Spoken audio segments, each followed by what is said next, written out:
उस रात 2 जोड़ी हाथ, 2 प्रकार का तापमान। पति की हथेली उसके कंधे के ब्लेड से उसकी कमर के पीछे तक फिसल गई, 2 सेकंड के लिए रुक गई। एक लंबे समय तक चलने वाले अनुभव में रुकना जो मालिश की तरह महसूस नहीं करता है। मेरे बेटे की उंगलियां उसके टखने से ऊपर की ओर धकेलती हैं, अपने घुटने के पीछे की त्वचा को ब्रश करते हुए, जो शायद ही कभी प्रकाश देखता है। यह कागज की तरह पतला था। उसकी उंगलियों पर रेखाएं एक अदृश्य मुहर की तरह लग रही थी। मेरे पति का अंगूठा मेरी हथेली के चारों ओर झुका हुआ था और उसे खरोंच दिया था।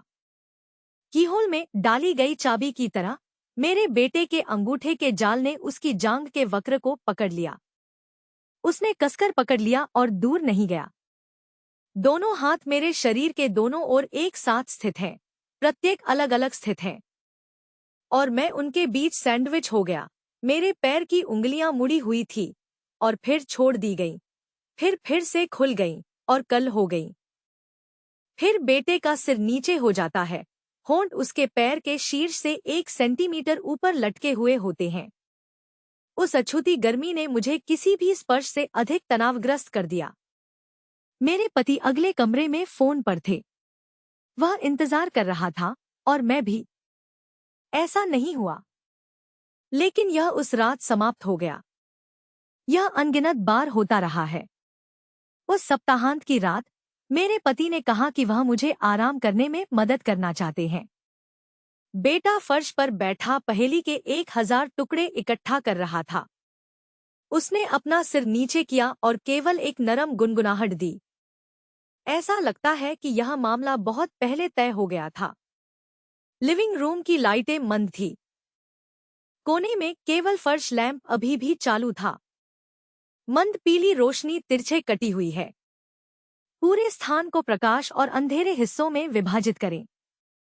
मैं बीच में ऑफ व्हाइट कुशन पर लेट गया।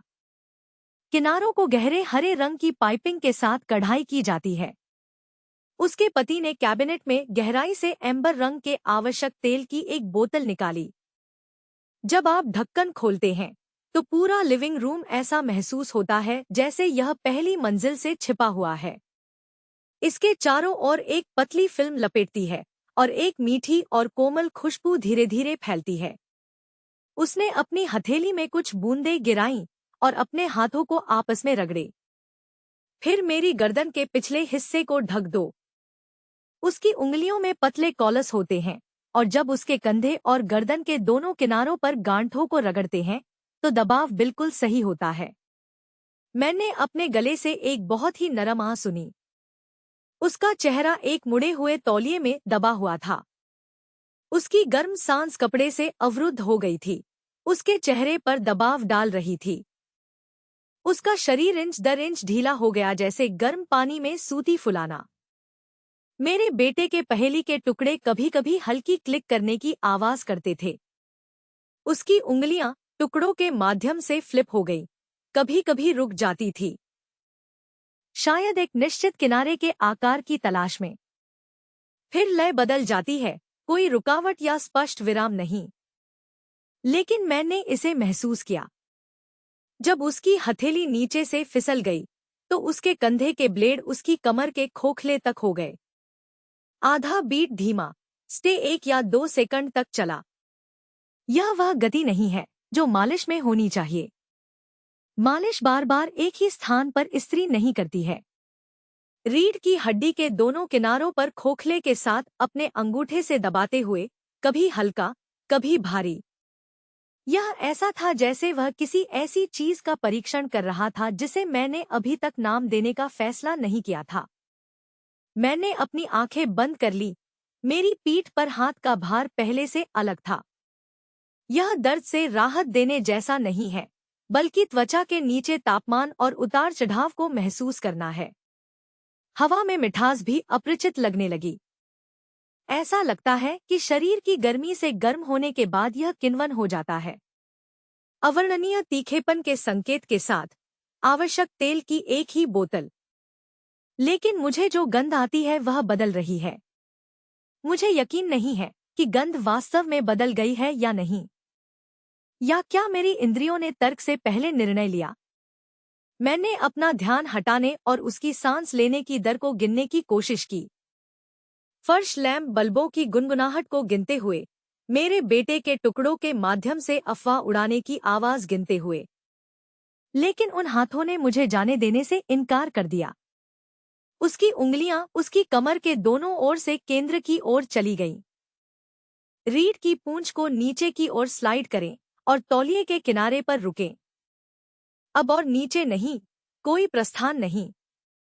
मेरी उंगलियों पर गर्मी एक पतले टेरी कपड़े से अलग हो गई थी, जैसे एक छोटा सा सिक्का त्वचा से चिपक गया हो। कपड़े के उस छोटे टुकड़े को धीरे धीरे पिघलाना। मैंने महसूस किया कि रक्त वाहिकाएं उन दो उंगलियों के नीचे स्पंदित हो रही हैं। क्या यह उसके दिल की धड़कन है या मेरी? मैं नहीं बता सकता। मुझे अचानक एहसास हुआ कि मैं सांस लेना भूल गया था। मेरी छाती में सांस का एक द्रव्यमान था, किसी ऐसे व्यक्ति की तरह जो बहुत लंबे समय से पानी के नीचे है। स्पष्ट रूप से सतह पर आना चाहिए, लेकिन वे पानी के नीचे शांत होना चाहते हैं, जो सभी चीजों को अलग कर देता है। मैंने अपना चेहरा तौलिए में दबा लिया। कपड़े पर कपड़े धोने के डिटर्जेंट की हल्की सुस्त गंध है। इस इशारे ने मेरे कंधों को थोड़ा सिकोड़ दिया। मेरे पति की उंगलियां आखिरकार फिसल गईं और फिर एक हथेली ने मेरी पीठ के निचले हिस्से को ढक लिया। गर्मी काट का रीढ़ के बीच से दोनों तरफ फैलती है। पहेली की आवाज बंद हो गई और मैंने अपनी आंखें नहीं खोली, लेकिन मुझे पता है कि वह खड़ा हो गया। मेज के दूसरी तरफ से कदमों की आहट आई, लकड़ी के फर्श पर नंगे पैर कदम। हर कदम में आर्द्र मौसम की अनोखी चिपचिपाहट होती है। फिर फर्श धीरे से डूब गया और वह मेरी दाहिनी ओर घुटनों के बल बैठ गया, लगभग आधा हाथ की दूरी पर। उसके पति का हाथ नहीं रुका। उसकी पीठ के निचले हिस्से को ढकने वाली हथेली धीरे धीरे ऊपर की ओर बढ़ी। रीढ़ और स्कैपुला से गुजरना। अपनी गर्दन के पीछे हेयरलाइन पर रुकें। सर्वाइकल स्पाइन के दोनों किनारों पर गड्ढों को अपने अंगूठे से दबाएं। उसके सिर के पीछे से एक झुनझुनी सनसनी खट्टा, सूजा हुआ और पीड़ादायक तक फैल गई। मेरे बेटे का हाथ मेरे टखने को छू गया। उसकी उंगलियां बस उसके टखने की हड्डी के बाहर त्वचा के छोटे पैच पर हल्के से ब्रश करती थीं। इतना हल्का यह आकस्मिक नहीं लगता, जैसे पंख हवा से उड़ाए जाने का नाटक करता है। मेरा बछड़ा एक पल के लिए तनावग्रस्त हो गया और मेरा हाथ पीछे हट गया। 2 या 3 सेकंड के बाद वह फिर से गिर गया। इस बार उसने धीरे से मेरी टखने को अपनी पूरी हथेली से पकड़ लिया। उसकी हथेली गर्म है और उसका अंगूठा अंदर की तरफ खोखले से दबाता है। यह मोजे पहनते समय इलास्टिक बैंड द्वारा छोड़ी गई त्वचा का छोटा पैच है। उसने धीरे से उसे दबाया। मैंने अपने पैर नहीं सिकोड़े, मुझे चाहिए। मुझे पलटकर कहना चाहिए था, ठीक है, आज के लिए बस इतना ही। आप सभी को धन्यवाद। लेकिन मेरे पैर की उंगलियां बस थोड़ी मुड़ी हुई थी, फिर आराम से। एक पल के लिए मुड़ा हुआ, फिर जाने दो। मेरे पति का हाथ मेरी गर्दन के पीछे से हट गया। मैंने उसे दूसरी जगह जाते हुए सुना और फर्श चरमरा गया। तभी उसकी हथेली मेरे बाएं कंधे पर पड़ी। धीरे धीरे बाह के बाहरी हिस्से के साथ नीचे की ओर धकेलें, कोहनी से गुजरते हुए अग्रभाग के पीछे और अंत में मेरी कलाई पर रुकना। उसके अंगूठे ने मेरी कलाई के अंदर की नाड़ी के छोटे से पैच को पकड़ लिया। यह मेरे दिल की धड़कन गिनने जैसा था और मेरा हाथ चटाई के किनारे को पकड़ रहा था। मेरे पोर सफेद हो गए थे। बाईं ओर मेरे पति का हाथ है, उसका अंगूठा मेरी नाड़ी पर दबाव डाल रहा है। दाईं ओर मेरे बेटे का हाथ है, जिसकी हथेली मेरे टखने पर दबाई गई है। दोनों हाथों का तापमान और दबाव अलग अलग होता है। उनके ठहरने की अवधि भी अलग अलग होती है। उसके पति के आत्मविश्वास और संयम में एक जांच करने वाली सुस्ती थी। उसके बेटे का कांपना लगभग अगोचर था। मुझे नहीं पता कि यह घबराहट थी या कुछ और, लेकिन वह कंपन उसकी टखनों के माध्यम से आया। बछड़े की पीठ के साथ घुटने के खोखले तक फैलाएं। मेरे पति का अंगूठा मेरी कलाई के अंदर से मेरी हथेली तक फिसल गया। धीरे धीरे जीवन रेखा के वक्र के साथ आगे बढ़े, अपनी उंगलियों के पैड हथेली की रेखाओं को छूते हुए। ऐसा लग रहा था जैसे वह कुछ अदृश्य पढ़ रहा हो। उसने धीरे से मेरी बंद मुट्ठी खोल दी। उसकी तर्जनी मेरी हथेली के चारों ओर झुकी हुई थी और धीरे से उसे खुरच दिया। यदि उस इशारे का उपयोग किसी अन्य सेटिंग में किया जाता है तो इसे एक दोस्ताना मजाक के रूप में माना जा सकता है, लेकिन उस पल मैं अभी भी लेटा रहा। मंद प्रकाश और आवश्यक तेलों ने मुझे मीठा कर दिया। यह लगभग एक पल था जिसने आपको मिचली महसूस कराई। यह एक लॉकहोल में डाली गई चाबी की तरह था। मैंने उसकी ओर देखने के लिए मुड़कर नहीं देखा, मुझे केवल अपनी हथेली से पसीने की एक पतली परत रिसते हुए महसूस हुआ। और उसने मेरी हथेली पर जो उंगली रखी थी वह नहीं छोड़ी, बस धीरे से उसके खिलाफ दबाया गया। मेरे बेटे का हाथ भी हिल गया। अपने अंगूठे को अपने टखने के अंदर से अपने बछड़े के पीछे की मांसपेशियों के साथ ले जाएं। बछड़े के पूरे हिस्से के माध्यम से धीरे धीरे ऊपर की ओर धकेलें। शी एक पल के लिए रुका और अपनी उंगलियों से दबाया, जैसे किसी चीज को तौलना, फिर ऊपर की ओर जारी रखना। घुटने के पीछे त्वचा के उस छोटे से पैच से गुजरना। मुझे यह भी नहीं पता कि वह त्वचा कितनी पतली है। दैनिक जीवन में शायद ही कभी सामना करना पड़ता है। नहाते समय भी वे उस छोटे से क्षेत्र पर विशेष ध्यान नहीं देते हैं, लेकिन जब उसका अंगूठा वहां बह गया, मेरे पूरे दाहिने पैर को ऐसा लगा जैसे मेरे पैरों के तलवों से एक पतली डोरी खींच ली गई हो।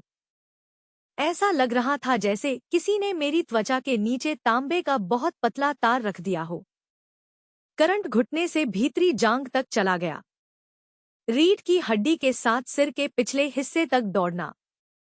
मेरे होंठ अलग हो गए और मेरे गले से एक सांस निकल गई। मैं खुद भी उस आवाज को पहचान नहीं सका। यह नरम और कर्कश थी, एक आह की तरह, लेकिन मदद के लिए एक गुहार की तरह भी। उसका पूरा दाहिना पैर वहीं जम गया था। मांसपेशियां तब तक तनावग्रस्त थी जब तक कि वे थोड़ा कांप नहीं गई। मैं पीछे हटना चाहती थी, लेकिन मेरे पति ने मेरी बाईं कलाई पकड़ रखी थी। लिविंग रूम इतना शांत था कि केवल हथेली में आवश्यक तेल रगड़ने की चिपचिपी आवाज सुनाई दे रही थी।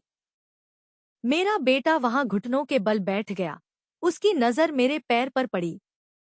मैं उस टकटकी को सूरज द्वारा गर्म किए गए लेपित कागज के एक छोटे से टुकड़े की तरह महसूस कर सकता था।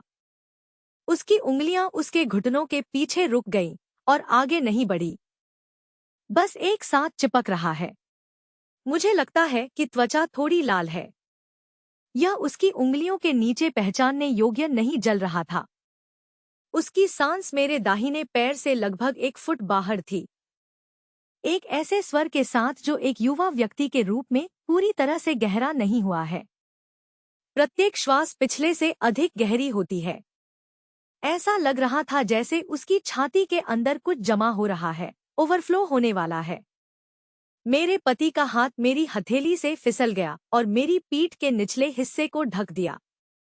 धीरे धीरे कमरबंद के किनारे पर आगे बढ़े, दाईं ओर से बाईं ओर ले जाएं, कभी कभी अपने अंगूठे को कमरबंद के सीवन में झुकाएं। धीरे से इसे बाहर निकालें, फिर वापस स्नैप करें। कपड़ा एक झटके के साथ टूट जाता है। हर बार जब वह आवाज सुनाई देती थी तो मेरा निचला पेट अनजाने में कस जाता था। मैंने अपनी गर्दन से टपकने वाले पतले पसीने को सूंघा, आवश्यक तेलों की मिठास के साथ मिश्रित किया। यह एक अजीब गंध बन जाती है, कपड़े धोने के डिटर्जेंट की हल्की गंध नहीं। यह आवश्यक तेल का प्राकृतिक वुडी टोन है। यह एक ऐसा स्वाद है जिसे शरीर की गर्मी और चिंता दोनों को सहन किया गया है।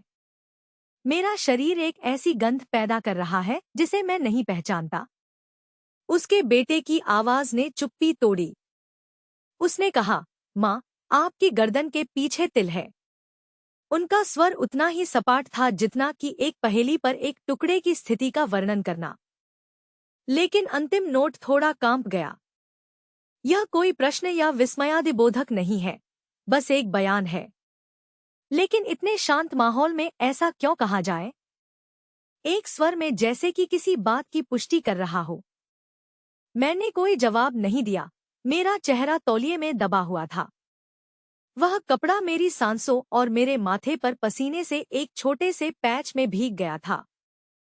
चक्कर आ रहा था और उसके गाल की हड्डी के खिलाफ दबाया गया था।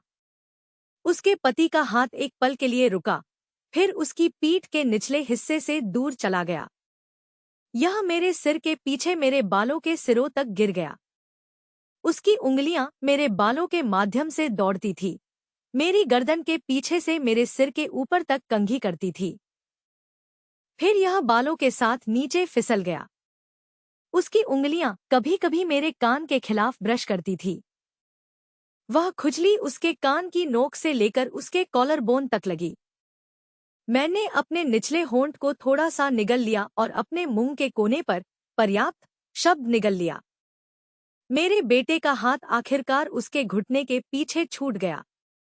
धीरे से निचले पैर के किनारे के साथ आधा वृत्त खींचे, क्योंकि यह घुटने के जोड़ के बाहर से गुजरता है। हड्डियों को रेखांकित करने की तरह अंत में बाहरी जांघ के केंद्र में रुकना। उसने अपनी पूरी हथेली को ढंकते हुए पूरी मांसपेशी को दबा दिया। उसके अंगूठे और तर्जनी के बीच के जाल ने उसकी जांघ के वक्र को पकड़ लिया। उस समय मेरी कमर थोड़ी ऊपर उठ गई। वह खुद को चटाई से ऊपर उठाना चाहता था। वापस गिरने से पहले यह 1 इंच से भी कम उठा। वह कदम लगभग 2 सेकंड तक चला, लेकिन जब मैं वापस उतरा, मैंने स्पष्ट रूप से महसूस किया कि मेरे पति की टकटकी उस वक्र पर पड़ रही है जहां मेरी कमर और कूल्हे मिले थे। वह टकटकी आग से भुने हुए धातु के एक छोटे से टुकड़े की तरह थी। यह मेरे शरीर पर किसी भी हाथ से अधिक गर्म है। जब मैंने अपनी कमर उठाई तो मेरे बेटे का हाथ पीछे नहीं हुआ। इसके बजाय दबाव अधिक ठोस था। अपने अंगूठे से अपनी जांघ के बाहर एक छोटा वृत्त बनाएं, फिर पीछे हट जाएं।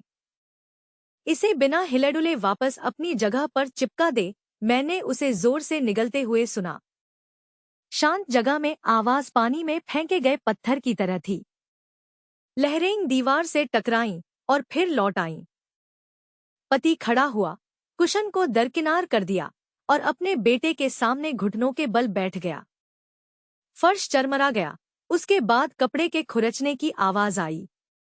मैंने अभी भी अपनी आंखें नहीं खोली, लेकिन मुझे ऐसा लग रहा है जैसे वह अपने बेटे को देख रहा है और वह उसे भी देख रहा है।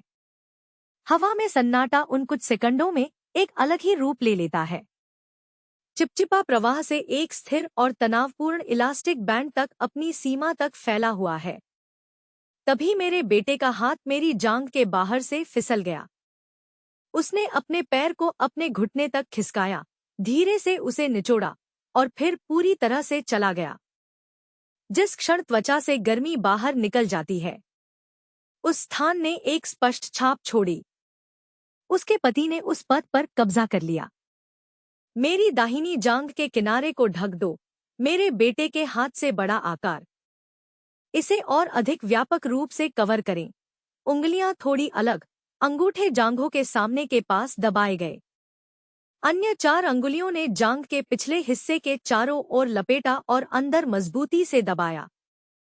यह एक मालिश तकनीक है जो आपके पास होनी चाहिए और आप गहरी मांसपेशियों में दर्द को दूर धकेलते हुए महसूस कर सकते हैं। लेकिन अंगूठे को दबाने के बाद वह अपनी मूल स्थिति में नहीं लौटा। इसके बजाय उसने इसे अपनी जांघ के सामने छोड़ दिया और धीरे से इसे ऊपर और नीचे रगड़ दिया। केवल एक पल मेरे पैर की उंगलियों ने चटाई के साबर को पकड़ लिया। मेरे दिल की धड़कन मेरे कान के पर्दे के भीतर से आई, थपथ पाई, जैसे कोई अगले दरवाजे की दीवार पर दस्तक दे रहा हो। अपने मुंह की छत के खिलाफ अपनी जीभ को दबाते हुए, निगलने की कोशिश करते हुए, मैंने पाया कि मेरा गला सूखा और दर्दनाक था। मेरे बेटे ने फिर से कहा, माँ, आप बहुत थक गई हैं। ठीक वैसा ही जैसा रात के खाने में कहा गया था। लेकिन आखिरी शब्द आधी बीट तक खिंच जाता है। यह एक वाक्य के अंत में एक विराम चिन्ह जोड़ने जैसा था जिसे मैं पहचान नहीं सकता था। यह कहते ही उसकी टकटकी मेरे पैरों से मेरे सिर के पीछे की ओर चली गई। मेरे सिर के पीछे से चटाई के किनारे पर लटकी हुई मेरी बाईं उंगलियों की युक्तियों तक जाए। वे कुछ उंगलियां आधे खुले फूल की तरह थोड़ी मुड़ी हुई थी। मेरे पति ने कुछ नहीं कहा, लेकिन अपनी हथेली से मेरे दाहिने पैर की मालिश करना जारी रखा। बाहरी जांघ से घुटने तक, घुटने से बछड़े के पिंडले तक पुश करें। उसकी हरकतें धीमी और सम थी, लेकिन उसका अंगूठा कभी-कभी उस निश्चित बिंदु से विचलित हो जाता था। पगडंडी भीतरी जांघ पर नरम क्षेत्र में स्लाइड करती है। 1 या 2 सेकंड के लिए रुकना वहां के तापमान की जांच करने जैसा है और बाहर क्या है। अलग तरह से, फिर हर बार उस विचलन के होने पर वापस ले लें। मेरा पेट का निचला हिस्सा ऐसे कस जाता है जैसे कि मेरे पास एक हो। पतले धागे को नाभि क्षेत्र से धीरे से उठाया जाता है। फोन की घंटी बजी और कॉफी टेबल से एक तेज रिंगटोन आई। कंपन और बजने हवा में छेद करते हैं, जैसे कोई थंबपिन अचानक डेस्कटॉप से टकरा गया हो। मेरे पति रुके, स्क्रीन पर नजर डाली, फिर खड़े हो गए और कहा, मैं तुम्हें लेने आऊंगा। जब वह चला गया तो उसके कदमों पर जानबूझकर सामान्य ध्वनि आई। प्रत्येक चरण की दूरी और तीव्रता को मापा जा रहा था। लेकिन जैसे ही उसकी छाया प्रकाश से दूर हो गई, लिविंग रूम का अंधेरा हिस्सा फैल गया, जिससे मुझे और मेरे बेटे को एक साथ लपेट लिया गया। बेडरूम का दरवाजा बंद, ताला बंद हो गया। जो कुछ बचा था वह आवाजों की एक हल्की भनभनाहट थी जो दीवार के माध्यम से फीकी पड़ गई थी। फिर सन्नाटा है, पहले से कहीं ज्यादा गाढ़ा। आवश्यक तेलों की गंध धीरे धीरे बस जाती है और किसी के भी मालिश न करने के बाद भरी हुई हो जाती है। चपटे कपास की तरह फर्श लैंप की कम आवृत्ति वाली विद्युत ध्वनि तैर रही थी। यह इस स्थान में एकमात्र लगातार फर्श शोर बन गया। मेरे बेटे का हाथ वापस मेरे पैर पर आ गया।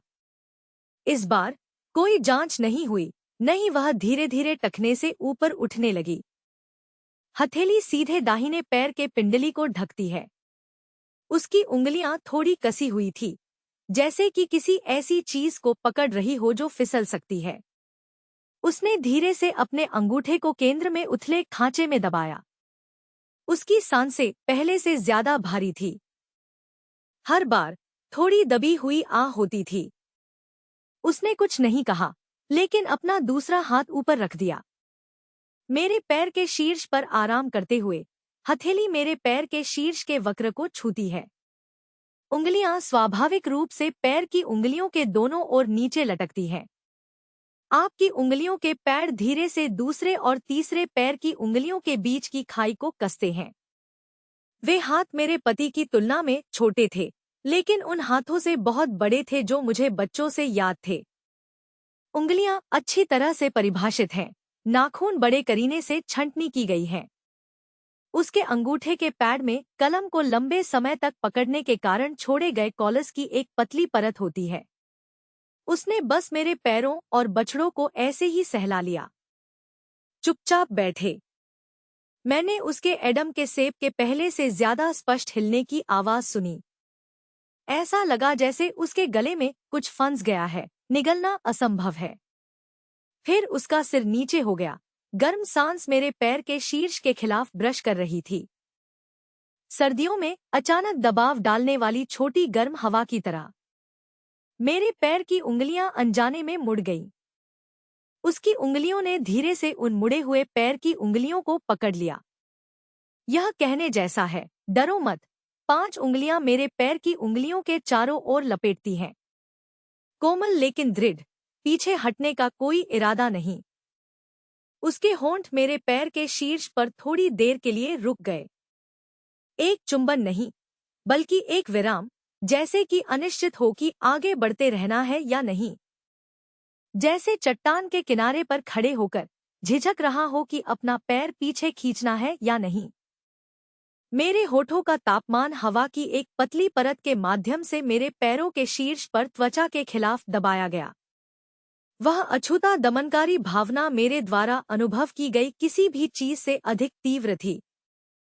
शहरी नवीनीकरण आपके स्कैल्प को झुनझुनी बनाने के लिए पर्याप्त है। मेरी रीढ़ की हड्डी तेजी से कस गई, मेरी टेलबोन से मेरी गर्दन के पीछे तक फैल गई जैसे कि एक स्ट्रिंग ने मुझे अचानक सीधा कर दिया हो। मेरे शरीर का हर बाल सिरा हुआ था, लेकिन मैं पीछे नहीं हटता था। उसकी हथेली में उसके पैर की उंगलियां धीरे से कांपने लगी। एक पकड़ी गई तितली की तरह मेरी उंगलियों के बीच बेहोश फड़फड़ा रही है। बेडरूम के दरवाजे का ताला क्लिक किया। दालान से उसके पति की आवाज आई, जिसमें कहा गया था कि बॉस ने अचानक एक अखबार का अनुरोध किया था। चीजों को संभालने के लिए मुझे अध्ययन के लिए जाने के लिए कहो। कदम अध्ययन की ओर बढ़ रहे हैं। लिविंग रूम से गुजरना नहीं। अध्ययन का दरवाजा एक और क्लिक के साथ बंद हो गया। मेरे बेटे के होंठ मेरे पैर के ऊपर से निकल गए और वह खड़ा हो गया। कदम मुझसे दूर चले गए और पहेली की मेज पर वापस चले गए। कुर्सी को खींच लिया गया और वह बैठ गया। फिर पहेली के टुकड़ों को पलटने की आवाज आई, क्लिक करें, क्लिक करें। ऐसा लग रहा था जैसे वह रात कभी अस्तित्व में ही नहीं थी। मैं चटाई पर लेट गया। मेरा चेहरा एक तौलिए में दबा हुआ था जो पहले से ही थोड़ा गीला था। उसके पैर के शीर्ष पर एक छोटी सी गर्म रूपरेखा बनी हुई है, एक सील की तरह जो अभी ब्रांडेड है और अभी तक ठंडा नहीं हुआ है। गर्मी का वह छोटा सा पैच मेरे द्वारा हर बार जब मैं बाद में लिविंग रूम से गुजरता था तो परिधीय दृष्टि में छिपा हुआ था। पहली एक हफ्ते बाद समाप्त हो गई, एक फ्रेम में डाल दी गई और गलियारे की दीवार पर लटका दी गई। जब मैं उस पेंटिंग के सामने से गुजरता हूँ तो मैं कभी कभी उसे देखने के लिए रुक जाता हूँ। उन कसकर सील किए गए किनारों को देखें। मुझे उस रात अपने पैर की उंगलियों को पकड़े हुए उसकी हथेली की गर्मी याद आई। मुझे वे कुछ सेकंड याद आए जब उसके होंठ मेरे पैर के ऊपर मंडरा रहे थे और मेरा पूरा शरीर वहां था। हर छिद्र खुला है, कुछ होने का इंतजार कर रहा है। ऐसा नहीं हुआ, लेकिन वह अनसुलझी स्थिति कभी खत्म नहीं हुई। एक मुद्रा में अधूरी रहने के बाद कुछ चीजें शरीर में कील ठोक दी जाएंगी। यह हमेशा से वहीं लटका हुआ है, जैसे छत के पंखे धीरे धीरे ऊपर की ओर घूम रहा है, ठंड लहरों में दब रही है। हर बार जब आप ऊपर देखेंगे तो आपको गर्मी की रात में आवश्यक तेलों की खुशबू से भरा वह कमरा याद आएगा और दोनों हाथों की गर्मी की प्रक्रिया कपड़े के माध्यम से त्वचा में रिसती है। आपने वास्तव में मुझे नहीं छुआ है, लेकिन आप उन अधूरे स्पर्शों को छोड़ देते हैं। यह मेरे तंत्रिका अंत में लिखा गया था। यह वास्तव में जो हुआ उससे कहीं अधिक अविस्मरणीय है, क्योंकि यह हर स्मृति में दोहराया जाता है। हर बार पिछली बार की तुलना में अधिक पूर्ण, अधिक विशिष्ट और अधिक घुटन भरा होता है। और मैं हर दिन इन गूंजों को अपने साथ ले जाना चाहता हूँ, क्योंकि मैं उस पहेली के सामने से गुजरता हूँ। हर दिन उसे फर्श पर बैठे हुए देखें और एक नई पहेली को एक साथ जोड़ते हुए देखें। जब वह झुका तो उसकी गर्दन के पीछे त्वचा का एक छोटा सा धब्बा उजागर हो गया। यह वही दृश्य था जो मैंने कई साल पहले देखा था जब मैंने उसे सोने के लिए फुसलाया था। लेकिन वह अब वह छोटा लड़का नहीं था जिसकी मुझे सहलाने की जरूरत थी। उसने रुकना सीखा, छूना नहीं सीखा। अपने होठों को चट्टान के किनारे पर वापस खींचना सीखा। पहली तालिका पर लौटें और दिखावा करें कि कुछ नहीं हुआ। इन सीखी गई चीजों ने मुझे किसी भी सीमा पार करने से अधिक परेशान किया, क्योंकि इसका मतलब है कि वह जाग रहा है। वह जानता था कि वह रेखा कहाँ है। फिर लाइन के किनारे खड़े होना चुने, लेकिन उसने अपनी उंगलियों की गर्माहट को दूसरी तरफ छोड़ दिया। मैं कभी कभी आधी रात को उठता हूँ, 2 सेकंड को याद करता हूँ जब मैंने अपनी कमर उठाई और वापस चटाई पर गिर गया। उन 2 सेकंड में मैंने जो विकल्प चुने थे वे एक दिशा में इशारा करते थे, और आज तक मैंने कभी भी उस दिशा के नाम को स्वीकार नहीं किया है। वह सब वास्तव में उस सप्ताहांत की रात को पीछे छोड़ दिया गया था, अनसुलझा और बंद करने में असमर्थ, जैसे कोई पहेली अपना आखिरी टुकड़ा खो रही हो। आप जानते हैं कि यह कहीं न कहीं होना चाहिए। आपने इसका रंग और आकार देखा है, लेकिन इसे उस खाली जगह पर नहीं दबाया गया था।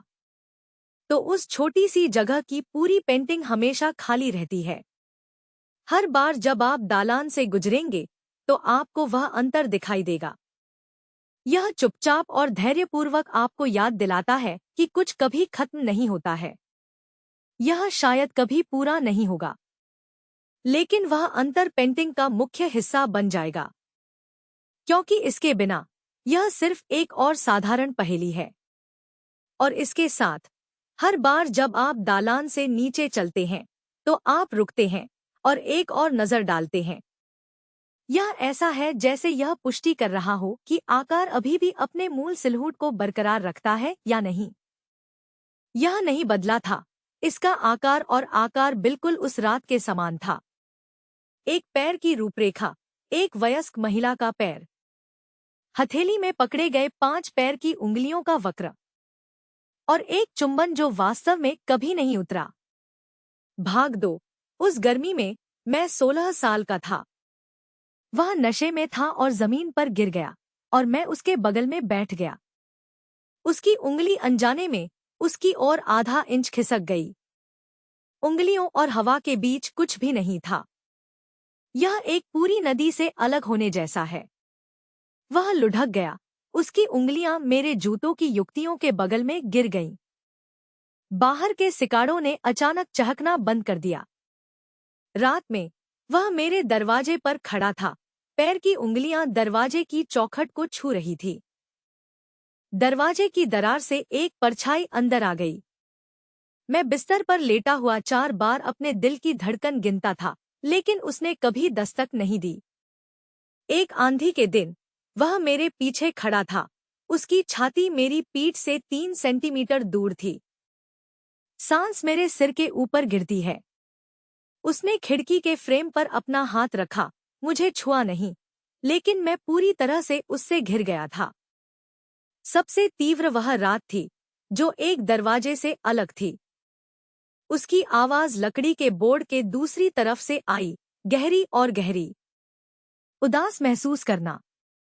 उन्होंने कहा कि अब से बारिश होने पर खिड़की के पास खड़े मत रहो। मैंने कहा, मम। वह दरवाजे के पैनल के खिलाफ झुक जाता है और मैं भी दरवाजे के पैनल के खिलाफ झुक जाता हूँ।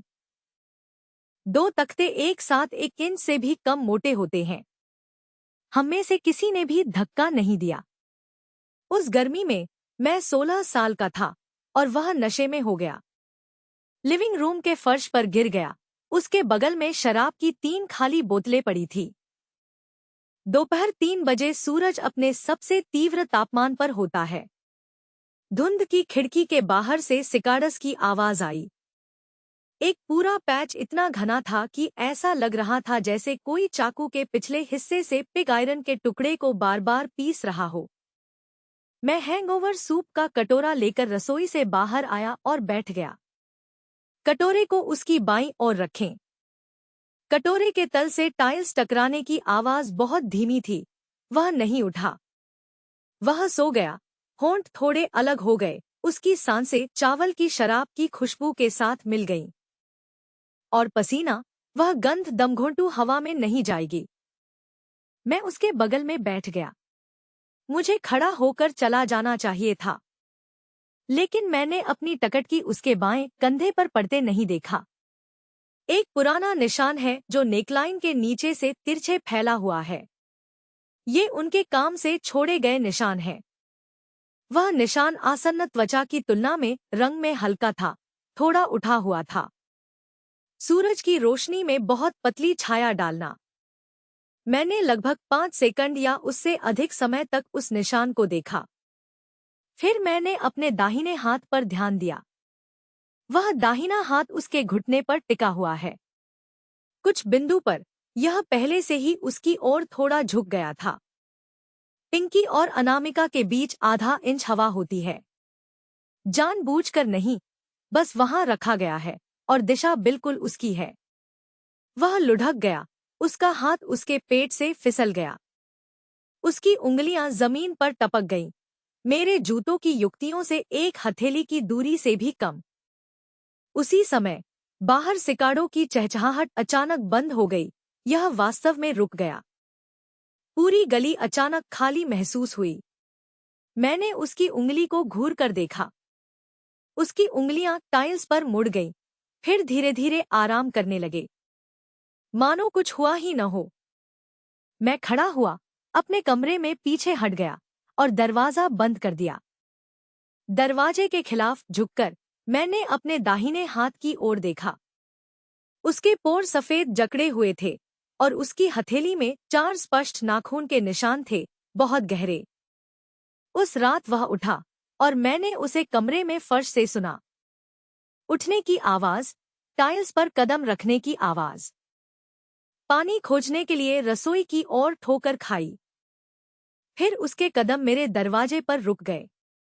काफी देर रुकने के बाद मैं बिस्तर पर लेट गया, दरवाजे की दरार के नीचे छोटी छाया को घूरते हुए। उसके पैर वहीं खड़े थे, उसकी चप्पल का किनारा दरवाजे की चौखट के खिलाफ कसकर दबाया गया था।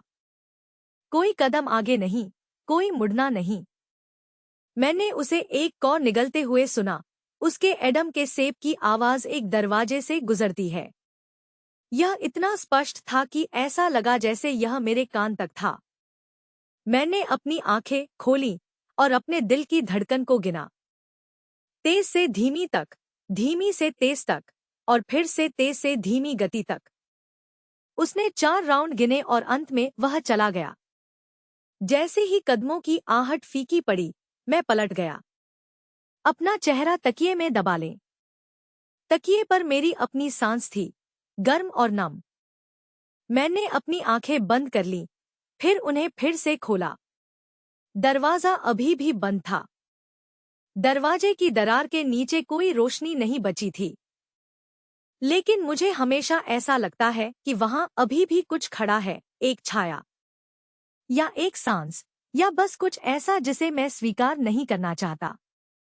अगली सुबह मैंने नाश्ता बनाया। वह डाइनिंग टेबल पर बैठ गया, कटोरे में उसके सामने एक कोना गायब था। मैं दलिया लाया और उसे मेज पर रख दिया, फिर अपनी चॉपस्टिक लेने के लिए मुड़ा। उसने अपनी पीठ पीछे कहा, कल का वह सूप। उसकी आवाज सूखी थी, जैसे गले का उसने लंबे समय से इस्तेमाल नहीं किया था। मैं चॉपस्टिक की टोकरी के सामने खड़ा था, मेरा हाथ हवा में लटका हुआ था। एक पल के लिए रुक गया। मैं मुड़ा नहीं, और उसने और कुछ नहीं कहा।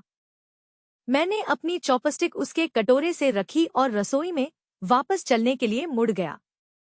जैसे ही मैं उसके पास से गुजरा, उसकी कुर्सी 1 इंच आगे बढ़ गई।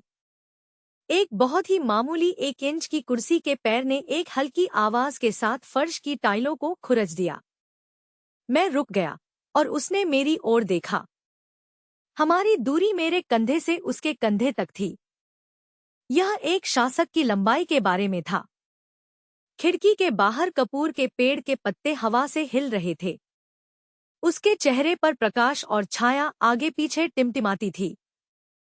उनकी पुतलियों ने उन धब्बेदार साग को प्रतिबिंबित किया। मैंने कहा, अगली बार पीने के बाद फर्श पर मत सो। उसने कटोरे को देखने के लिए अपना सिर नीचे कर लिया। मैं रसोई में वापस चला गया और नल चालू कर दिया। पानी की आवाज तेज थी। मैं वहां खड़ा था, नीचे देख रहा था और एक स्पैटुला धो रहा था जिसका अभी तक उपयोग भी नहीं किया गया था। पानी मेरी उंगलियों पर बहता है, ठंडा और हल्का। लेकिन मेरी पीठ, वह जगह जहां उसकी निगाहें पड़ी थी, ऐसा लग रहा था मानो आग धीरे धीरे जल रही हो। उस गर्मी में बारिश विशेष रूप से भारी थी, इतनी कि पूरी गली जल निकासी खाई बैकफ्लो हो रही थी। सड़क पर पानी बहता है, दहलीज के ऊपर। आंगन में कपूर के पेड़ की जड़ों में फैलाएं। बरसात की रात में वह फिर से नशे में हो गया। इस बार वह फर्श पर नहीं सोया, इसके बजाय वह लिविंग रूम में पुरानी रतन कुर्सी पर बैठ गया। खिड़की की ओर मुंह करके टिन की छतरी से बारिश धड़कती है, जैसे 10,000 फलियों को एक बार में एक ड्रम में तोड़ दिया जा रहा है। मैं उसके पास से गुजरते ही पानी डालने के लिए कमरे से बाहर आया। वह अचानक बोला, यह कहते हुए कि जिस दिन वह चली गई थी उस दिन वही भारी बारिश थी। मैं रुक गया। मेरे हाथ में पानी का गिलास अभी भी गर्म था। यह पहली बार था जब उसने मेरे सामने उस महिला का सामना किया था। उसने खिड़की से बाहर देखा। उसकी प्रोफाइल बिजली से एक पल के लिए रोशन हो गई, फिर अंधेरा हो गया। उस पल में मैंने उसकी आंखों में सॉकेट देखे। यह लाल है, लेकिन कोई आंसू नहीं है। मैंने कुछ नहीं कहा। मैंने गर्म पानी का कप उसके बगल में कम कैबिनेट पर रख दिया। पानी का कप उसकी कोहनी से 10 सेंटीमीटर से भी कम दूरी पर था। मैं जाने के लिए मुड़ा। उसने अपना हाथ बढ़ाया, मुझे पकड़ने के लिए नहीं। वह पानी का गिलास लेने जा रहा था, लेकिन इससे पहले कि वह रिम को छूता, उसकी उंगलियां कैबिनेट में फिसल गईं। मेरी उंगलियों के किनारे को पोंछ ले, जो अभी भी वहां थी जब मैं कप नीचे रखता था। बस एक हल्के पोंछने से उसकी उंगलियां सूखी और खुरदरी हो गईं। एक पुराने सैंडपेपर की तरह मेरी उंगलियां गर्म हैं। वह स्पर्श फास्फोरस की सतह पर ब्रश करने वाली माचिस की तीली की नोक की तरह था। यह एक सिकाड़ा के पंख की तरह था जो उसकी हथेली में एक खरोंच को खुरच रहा था। चोट नहीं लगी, लेकिन मेरा पूरा हाथ सुन्न हो गया। मैं कमरे में चला गया, दरवाजा बंद कर दिया और दूर से गड़गड़ाहट हुई। खिड़की का फ्रेम थोड़ा कांपता है। मैं दरवाजे के खिलाफ झुक जाता हूँ। उसने उस हाथ को नीचे देखा जिसे उसने छुआ था। उसकी तर्जनी और मध्यमा उंगलियों के बीच त्वचा का वह छोटा सा पैच अभी भी उसकी उंगली दिखाता है। तेज ब्रश की अनुभूति खुरदरी और गर्म होती है। ऐसा लगा जैसे किसी चीज ने इसे हल्के से खरोंच दिया हो। मैं वहीं खड़ा था, बार बार अपने दूसरे हाथ के अंगूठे से त्वचा के उस पैच को रगड़ रहा था। लाल होने तक रगड़े, तब तक रगड़े जब तक कि त्वचा से सनसनी गायब न हो जाए। दिल की धड़कन में गहराई से विलीन होना। बारिश जोर से गिर रही थी। दोनों आवाजें एक साथ मिल गईं, जिससे यह बताना असंभव हो गया कि कौन सा तेज था। बाद में मुझे पता चला कि उस रात दरवाजा बंद करने के बाद वह एक रतन कुर्सी पर बैठ गया। उसने गर्म पानी का प्याला उठाया और एक घूंट लिया। फिर उसने कप के किनारे की ओर देखा। वह बहुत देर तक देखता रहा। कप के किनारे पर तापमान का एक हल्का निशान था जहां से मेरे होठों ने छुआ था। वह इसे पहले ही देख चुका था। उसने कप को एक कोण पर घुमाया और उसके होंठ उस निशान पर गिर गए। उस क्रिया के होने पर बटन को धीरे से दबाया। मैं दरवाजे की दरार के पीछे खड़ा था। दरवाजा पूरी तरह से बंद नहीं था, जिससे प्रकाश की एक संकीर्ण रेखा निकल गई थी। मैंने प्रकाश की उस किरण के माध्यम से पूरी चीज देखी। मैंने आवाज नहीं की, नहीं, मैं पीछे हटता था। मैं बस वहीं खड़ा था। मेरी पीठ दीवार से सटी हुई थी, छत की ओर देख रही थी। उस भूरे सफेद पेंट की सतह को बिजली से बार बार रोशन होते हुए देखें। बारिश कभी नहीं रुकी और उसने उस गिलास पानी को फिर से नहीं छुआ। मुझे पूरी रात नींद भी नहीं आई और लगातार कई दिनों तक धूप रही। गली का पानी आखिरकार साफ हो गया था। मैंने सोचा था कि बरसात की रात सभी आंधी की तरह होगी। एक बार जब यह चला जाता है तो यह कभी वापस नहीं आता है। लेकिन आगे जो हुआ उसने सब कुछ बिना वापसी की दिशा में बदल दिया। उस शाम वह शराब की गंध के बिना काम से घर आया।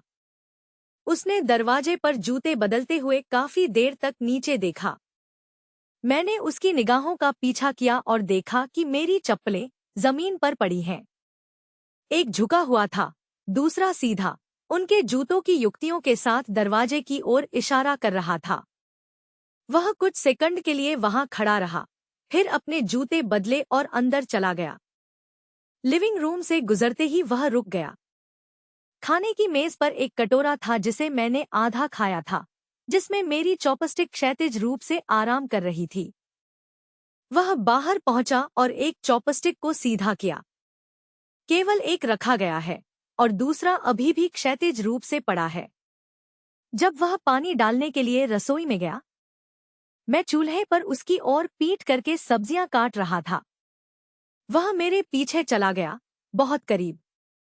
इतने करीब से मैं उसके कॉलर पर कपड़े धोने के डिटर्जेंट की गंध महसूस कर सकता था। वह रुक गया और मेरे हाथ में चाकू भी रुक गया। सिंक में नल टपक रहा है, एक बूंद, दो बूंदें। स्टेनलेस स्टील के सिंक में गिरते हुए ध्वनि दूसरे हाथ की तरह कुरकुरी थी। हमने बात नहीं की। वह वहीं खड़ा था, एक कप पकड़े हुए और पानी पी रहा था। मैंने उसके एडम के सेब को हिलते हुए सुना और फिर वह चला गया। उस रात जब मैं बर्तन धो रहा था, मैंने देखा कि अलमारी में लापता कोने का कटोरा बदल गया था। मूल रूप से यह अंदर की ओर भरा हुआ था, अन्य कटोरे द्वारा दबाया गया था। अब इसे बाहर निकाला जाता है और सबसे बाहरी तरफ रखा जाता है, मुंह ऊपर की ओर होता है, एक कंटेनर की तरह जो लोगों द्वारा चीजों को अंदर रखने की प्रतीक्षा कर रहा है। मैंने इसे वापस नहीं रखा। मैंने इसे धोया, इसे साफ किया और धीरे से इसे अपने मूल स्थान पर वापस रख दिया। लेकिन अगली सुबह यह फिर से बाहर आ गया। तीसरा दिन, चौथा दिन, हर दिन ऐसा ही होता है। यह अलमारी के बाहर मेरा इंतजार कर रहा था। हर बार जब मैं इसे उठाता हूं, तो मेरी उंगली उस पायदान पर रुक जाती है। वह पायदान मेरे अंगूठे के वक्र से पूरी तरह मेल खाता था। यह ऐसा था जैसे किसी ने जानबूझकर इसे पॉलिश किया हो। मैं यह भी नहीं बता सकता कि क्या वह वही था जिसने इसे इस तरह व्यवस्थित किया था। यह अभी भी वही क्रिया है जिसे मैं इसे लेने के लिए हर दिन दोहराता हूं। मैंने पहले ही उस पायदान को अपनी उंगली के आकार में पहन लिया है। वैसे भी जब मुझे इसका एहसास हुआ, उस पायदान को पहले से ही मेरे फिंगरप्रिंट याद है। फिर एक दिन एक तूफान आया और यार्ड में कपूर के पेड़ की एक बड़ी शाखा उड़ गई। शाखाएं रसोई की खिड़की के बाहर धातु की बारिश की छतरी पर दुर्घटनाग्रस्त हो गई। एक जोरदार धमाका, पूरा कमरा हिल गया। वह कमरे से बाहर निकल गया और उसकी पहली प्रतिक्रिया मुझे देखने की थी। मैं खिड़की के पास खड़ा था। शीशा टूटा नहीं था, लेकिन एक दरार थी। उसने कुछ कदम आगे बढ़ाए। उसके हाथ खिड़की के फ्रेम पर खुद को सहारा देने के लिए दोनों तरफ से बाहर निकल गए। उसने मुझे अपनी बाह से घिरी छोटी सी जगह के भीतर पूरी तरह से घेर लिया। उसने मुझे छुआ नहीं, लेकिन उसकी छाती मेरी पीठ से 3 सेंटीमीटर से भी कम थी। इतना करीब कि मैं कपड़े के उस टुकड़े के पीछे से आने वाली गर्मी को महसूस कर सकता था। उसकी सांस मेरे सिर के ऊपर उतरी, धीरे से मेरे बालों को ब्रश कर रही थी। मैंने अपनी आवाज को यह कहते हुए सुना, मैं ठीक हूं, लेकिन उसने कोई जवाब नहीं दिया। वह भी पीछे नहीं हटे। टूटी हुई स्क्रीन के माध्यम से हवा बह रही थी। उसके कॉलर पर कपड़ा बार बार मेरे कंधे पर ब्रश करता था। वह 3 सेंटीमीटर की दूरी कागज की एक शीट की तरह पतली थी, नदी की तरह चौड़ा। फिर भी उसका हाथ खिड़की के चौखट पर टिका हुआ था। मेरे पोर इतने टाइट थे कि वे सफेद हो गए थे। मैंने उसके दिल की धड़कन सुनी, लोहे की चादरों से टकराने वाली बारिश की आवाज के साथ मिश्रित। मैं यह नहीं बता सका कि वह कौन सा था। उस रात उसने शराब नहीं पी। वह लिविंग रूम में बैठ गया और मैं रसोई की चौखट पर बैठ गया। बीच में एक दीवार है और एक गलियारा है, लेकिन मैं महसूस कर सकता था कि वह वहां था और वह जानता था कि मैं वहां था। कोई नहीं बोला। हवा अभी भी बाहर चल रही थी। वह टूटी हुई शाखा धीरे धीरे रेन शेल्टर से नीचे खिसक गई। यह एक लंबी, खरोंच ध्वनि बनाता है थोड़ा थोड़ा करके। जैसे समय धागों में फैला हुआ था, उसके हाथ उसके घुटनों पर टिके हुए थे। मेरा हाथ दहलीज पर टाइलों पर टिका हुआ था। एक पूरा लिविंग रूम हमारे हाथों से अलग हो गया था। लेकिन उस पल में मुझे हवा में कुछ खिंचाव महसूस हुआ। एक बहुत पतला धागा सीमा तक फैला हुआ था। अगर मैं अपनी उंगली को थोड़ा भी हिलाता हूं तो वह टूट जाती है। लेकिन मैं नहीं हिला। उसने हमें अपने अंधेरे में भी नहीं बैठाया। मैं पूरी रात बैठा रहा और भोर होते ही मैं उठ गया। उसने उस कुर्सी पर एक काली छाता देखा जिस पर वह बैठा था। बड़े करीने से मुड़ा हुआ। हैंडल को टेप से लपेटा गया था और टेप की सतह को चमकदार चमक के लिए पॉलिश किया गया था। यह वह निशान था जो वह हर दिन गली के माध्यम से रखता था। वह उसका अपना छाता था और उसने इसे मुझ पर छोड़ दिया। जब मैं चला गया और छाता उठाया, हैंडल में अभी भी उसकी हथेली की गर्मी थी। गर्मी की वह परत मेरी हथेली में चली गई और मैंने उसे थोड़ी देर के लिए जकड़ लिया। फिर धीरे धीरे छाता छोड़े, खोलें और इसे अपने सिर के ऊपर उठाएं। छतरी की पसलियों के खुलने की आवाज बहुत नरम थी, जैसे कुछ धीरे धीरे सामने आ रहा हो। सूरज की रोशनी छतरी के माध्यम से छनती है, मेरे चेहरे पर एक गहरे लाल रंग की छाया डालती है। मैंने कपड़े के उस टुकड़े को देखा, कुछ भी नहीं सोचा। मैं बहुत देर तक वहीं खड़ा रहा, जब तक कि छाते के हैंडल का तापमान धीरे धीरे ठंडा नहीं हो गया। थोड़ा थोड़ा करके मेरे हाथ ने इसे फिर से गर्म किया, 3 बार दोहराया। उस दोपहर तूफान ने आधिकारिक तौर पर लैंडफॉल किया। बारिश बगल में गिरती है, जैसे कोई पूरा समुद्र उठा रहा हो। धीरे धीरे इस कमरे में डालें। हवा ने आंगन में टूटी हुई शाखा को उठा लिया। एक बार फिर यह रसोई की खिड़की से टकराया। कांच पर दरार 1 और इंच बढ़ गई। मैं खिड़की के पास खड़ा हो गया और एक कदम पीछे हट गया। उसकी एड़ी एक व्यक्ति के शरीर को छूती थी। मुझे नहीं पता कि वह कब मेरे पीछे खड़ा था। मैंने मुड़कर अपना माथा उसकी छाती से सटा लिया। उसने सहज रूप से अपना हाथ उठाया, लेकिन मुझे नहीं पकड़ा। उसकी बाहें मेरे कंधों के दोनों ओर लटकी हुई थी, एक पिंजरे की तरह जो गिरा नहीं है। मेरा माथा उसके कॉलर बोन के नीचे बारिश से लथपथ कपड़े के छोटे टुकड़े के खिलाफ दबा हुआ था। कपड़े के नीचे उसके दिल की धड़कन थी। खिड़की के बाहर एक और गड़गड़ाहट सुनाई दी और कांच की दरार 1 और इंच गहरी हो गई। उसने अपना दाहिना हाथ नीचे कर लिया। उसकी हथेली मेरी पीठ पर टिकी हुई थी।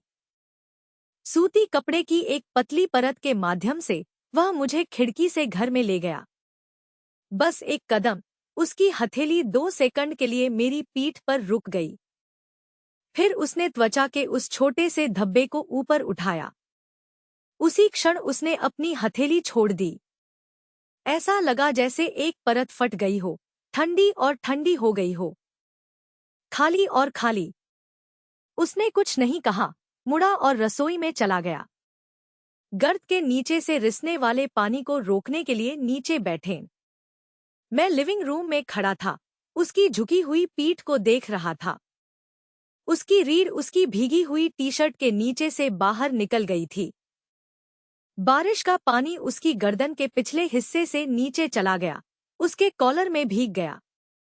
मैं उसके पास गया और उसके बगल में चूल्हे पर एक सूखा तौलिया रख दिया। उसने ऊपर नहीं देखा, उसका हाथ चीर पर दबा रहा था। आंदोलन बहुत धीमा था। मैं बैठ गया और तौलिया उसके कंधे पर लपेट दिया। जब मेरी उंगलियों ने उसकी गर्दन के पिछले हिस्से को छुआ तो वह पूरी तरह से जम गया। ऐसा लग रहा था जैसे उसकी रीढ़ की हड्डी में कुछ चल रहा हो। वह उस स्थिति में रुक गया, यहाँ तक कि उसकी सांसें भी रुक गईं। मैंने अपना हाथ पीछे खींच लिया और तौलिया उसके कंधे से फिसल गया। उसे अपनी बाह में रखकर उसने उसे नहीं उठाया। वह अभी भी वहीं बैठा था, उसका हाथ अभी भी सिंक के नीचे चीर पर दबा रहा था। लेकिन वह आंदोलन पूरी तरह से बंद हो गया था। बारिश की आवाज इतनी तेज थी कि इसने बहुत सारा शोर कम कर दिया, लेकिन यह उस क्षण को छिपा नहीं सका जब उसका एडम का सेब उछल गया। मैं खड़ा हुआ, मुड़ा और दरवाजा बंद करते हुए अपने कमरे में चला गया। दरवाजे के खिलाफ झुककर मैं धीरे धीरे नीचे फिसल गया और फर्श पर बैठ गया। उसने अपनी उंगलियों को देखा और उसकी गर्दन के पिछले हिस्से की गर्मी अभी भी उन पर बनी हुई थी, गर्म, नम और थोड़ा पसीने से तर। मैंने अपनी मुट्ठी कसकर पकड़ ली, उस गर्मी को अपनी हथेली में बंद कर लिया। दरवाजे के बाहर मैंने उसकी आवाज को खड़ा हुआ और कदमों की आहट मेरे दरवाजे के पास सुनी। वह रुक गया, उसने दस्तक नहीं दी, लेकिन वह दरवाजे के पैनल के दूसरी तरफ झुक गया। हम एक पतले लकड़ी के दरवाजे से एक के बाद एक खड़े हो गए। लकड़ी का बोर्ड इतना पतला था कि मुझे उस समय कंपन महसूस हुआ जब वह झुक गया। उसकी सांसें तख्त के दूसरी तरफ से आ रही थी, गहरी और भारी। उदास महसूस करना। मेरी सांस भी तेज हो रही है, दो सांसों के बीच केवल 1 इंच लकड़ी से अलग हो गई है। मुझे पता है कि लकड़ी की परत बेकार है, उन्होंने कहा। आवाज दरवाजे के पैनल के माध्यम से आई, जैसे पानी के नीचे से बुलबुले उठते हैं। उन्होंने कहा कि अगर भविष्य में बारिश होती है तो खिड़की के पास खड़े न हो। मैंने कहा हाँ। उसने पूछा, क्या आप छाता लाए थे? मैंने कहा कि मैंने किया था। फिर उसका शरीर दरवाजे के पैनल से बाहर निकल गया। उस तरफ का दबाव अचानक गायब हो गया। मैं लगभग पीछे की ओर गिर गया। दरवाजे का पैनल खाली था, वह पूरी दीवार खाली थी। उस रात बारिश बिल्कुल भी नहीं रुकी। आधी रात को छत से रिसाव होने लगा। पानी की बूंदें मेरे बिस्तर के तल पर धातु की बाल्टी में गिर गईं। टिक-टॉक, टिक-टॉक, टिक-टॉक, स्थिर गति, अपरिवर्तनीय। ऐसा लगता है जैसे कोई मुझसे कुछ करने के लिए आग्रह कर रहा है। मैं करवटें बदलता हूँ, नींद नहीं आ पा रहा हूँ। वह बस एक पतली रजाई को लिविंग रूम में ले गया। वह भी नहीं सोया, सोफे पर बैठ गया और लाइट चालू नहीं की। बारिश के बादलों ने चांदनी को कसकर रोक दिया था। पूरा कमरा केवल धातु की बाल्टी से पानी की बूंदों से परिलक्षित एक फीकी चमक से भरा हुआ था। मैंने कहा कि छत टपक रही है। उसने कहा, हम्मा, मेरा कमरा भी टपक रहा है। फिर वह सोफे के किनारे पर थोड़ा सा स्थानांतरित हो गया, जिससे आधी जगह खुली रह गई। मैं नंगे पैर ठंडी टाइलों पर कदम रखते हुए वहीं खड़ा था, उस पतली रजाई को अपनी बाहों में पकड़े हुए। बारिश की आवाज ने सब कुछ ढक लिया, कुछ ऐसा जिसे कवर किया जा सकता है। मैं चला गया और बैठ गया। मैं सोफे के बैकरेस्ट के खिलाफ झुक नहीं रहा था। उसकी पीठ बहुत सीधी थी। हमारे बीच आधे व्यक्ति की दूरी थी। आधे व्यक्ति की दूरी के भीतर मंद प्रकाश की एक पतली परत फैली हुई थी। मैंने अपने घुटनों की ओर देखा, उसका, उनके बीच एक अंतर था। एक हथेली की चौड़ाई वाली जगह, उस जगह में कुछ भी नहीं है। ऐसा भी लगता है कि सब कुछ पैक हो गया है। वह उसके पास बैठ गया, हल्की सांस ले रहा था। फिर वह बाहर पहुंचा और कॉफी टेबल पर पानी का कप उठाया और एक घूंट लिया। यही वह पानी था जो उसने शाम को डाला था, लंबे समय से ठंड के बाद से। उसने धीरे धीरे पिया, जैसे कि वह इस आंदोलन के साथ कुछ सहन कर रहा हो। मैंने उसकी ओर देखा। उसकी प्रोफाइल अंधेरे में धुंधली थी, केवल एक धुंधली रूपरेखा छोड़ी गई थी। मैंने कहा कि आप सो नहीं सकते, लेकिन उन्होंने इससे इनकार नहीं किया। उसने कप को वापस नीचे रख दिया। उसकी उंगलियां रिम पर रुक गईं, बिल्कुल उस रात की तरह। लेकिन इस बार वह मुझे देखने के लिए मुड़ा।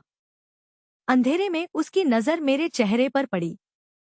एक अदृश्य हाथ की तरह धीरे धीरे हवा के माध्यम से मेरी रूपरेखा का पता लगा रहा है। माथे से शुरू करें, भौहों के साथ नीचे दौड़ें और नाक के पुल को पार करें। वह मेरे होठों पर रुक गया, उसकी टकटकी वहीं टिकी हुई थी। मुझे लगा कि मेरे होंठ थोड़े अलग हो गए हैं, बस एक पंक्ति। मैंने बात नहीं की और वह करीब नहीं आया। वह आधी मानवीय दूरी उसकी निगाहों से कसकर भर गई थी। गर्म। मैंने देखा कि उसकी उंगलियां उसके घुटनों पर मुड़ी हुई हैं। फिर से जाने दो, थोड़ा कल करो, जाने दो, जैसे कि अपने दिल की धड़कन गिन रहा हो। मैंने 7वीं गिनती तक गिना। फिर उसने कहा कि तुम्हें सो जाना चाहिए। मैं नहीं हिला। मैंने कहा, तुम भी। वह खड़ा हुआ और मेरे पास से गुजर गया। जैसे ही हम वहां से गुजरे, उसका घुटना मेरे घुटने से टकरा गया। सूती कपड़े की 2 पतली परतों से अलग, वह संपर्क स्थैतिक बिजली के रूप में संक्षिप्त था। लेकिन उसके लंबे समय बाद मेरे घुटने पर त्वचा का एक छोटा सा धब्बा था, कहीं और की तुलना में इसके प्रति अधिक संवेदनशील, जैसे कि उस स्पर्श ने मुझे कभी नहीं छोड़ा। अगली सुबह तूफान गुजरा। बारिश रुक गई और आंगन अस्तव्यस्त हो गया। टूटी हुई शाखाएं, टूटी हुई टाइलें और मिट्टी एक साथ मिल गई। वह झाड़ू लेकर बाहर झाड़ू लगा रहा था। मैं रसोई के दरवाजे पर दलिया का कटोरा पकड़े हुए खड़ा था, उसे देख रहा था। जब वह शाखाओं को उठाने के लिए नीचे झुका, तो उसकी पीठ के निचले हिस्से को एक खंड द्वारा खींच लिया गया था। सूरज धूपचुमा गहरे भूरे रंग की त्वचा का एक छोटा सा पैच उजागर हुआ था। मैंने दूसरी ओर देखा और दलिया पीने के लिए अपना सिर नीचे कर लिया। दलिया बहुत गर्म था। गर्मी ने मेरी आंखों को कोहरे से भर दिया।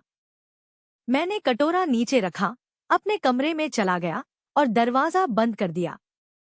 दरवाजे के पीछे खड़े हो जाएं, अपनी पीठ को दरवाजे के पैनल के खिलाफ दबाएं और छत की ओर देखें। मेरे दिल की धड़कन तेज थी, जब तक कि बाहर झाड़ू लगाने की आवाज बंद नहीं हो गई।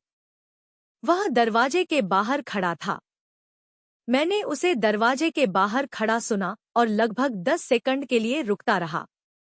फिर झाड़ू की आवाज फिर से शुरू हुई, एक बीट, एक बीट। पहले से धीमा, जैसे कुछ गिनना। उस दोपहर मैं सोया सॉस खरीदने के लिए बाहर गया।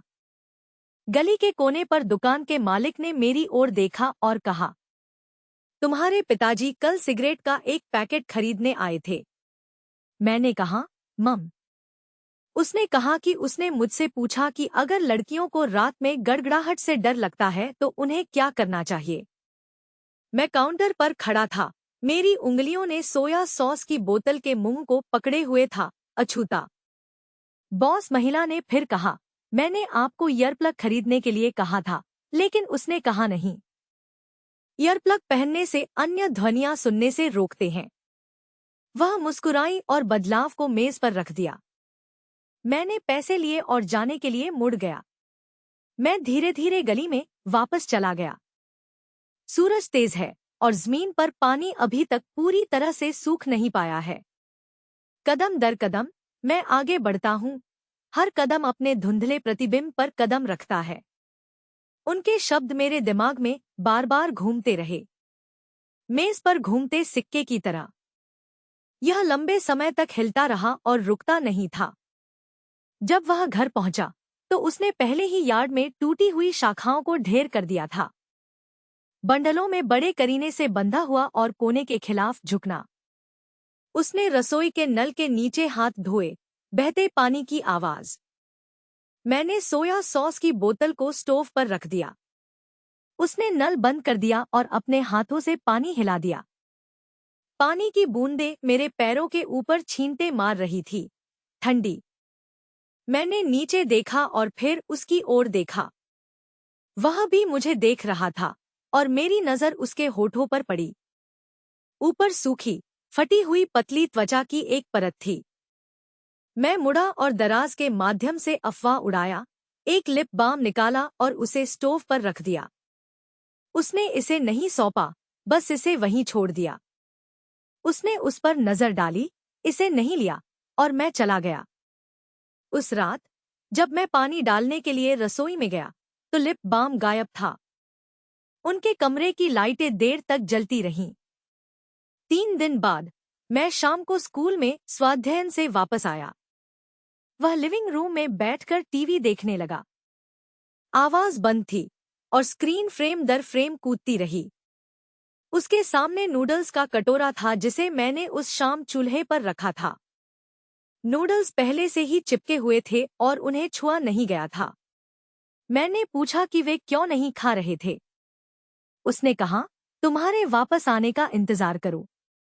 मैं लिविंग रूम के दरवाजे पर खड़ा था। बैकपैक का पट्टा उसके कंधे से फिसल गया और उसके अग्रभाग पर लटक गया।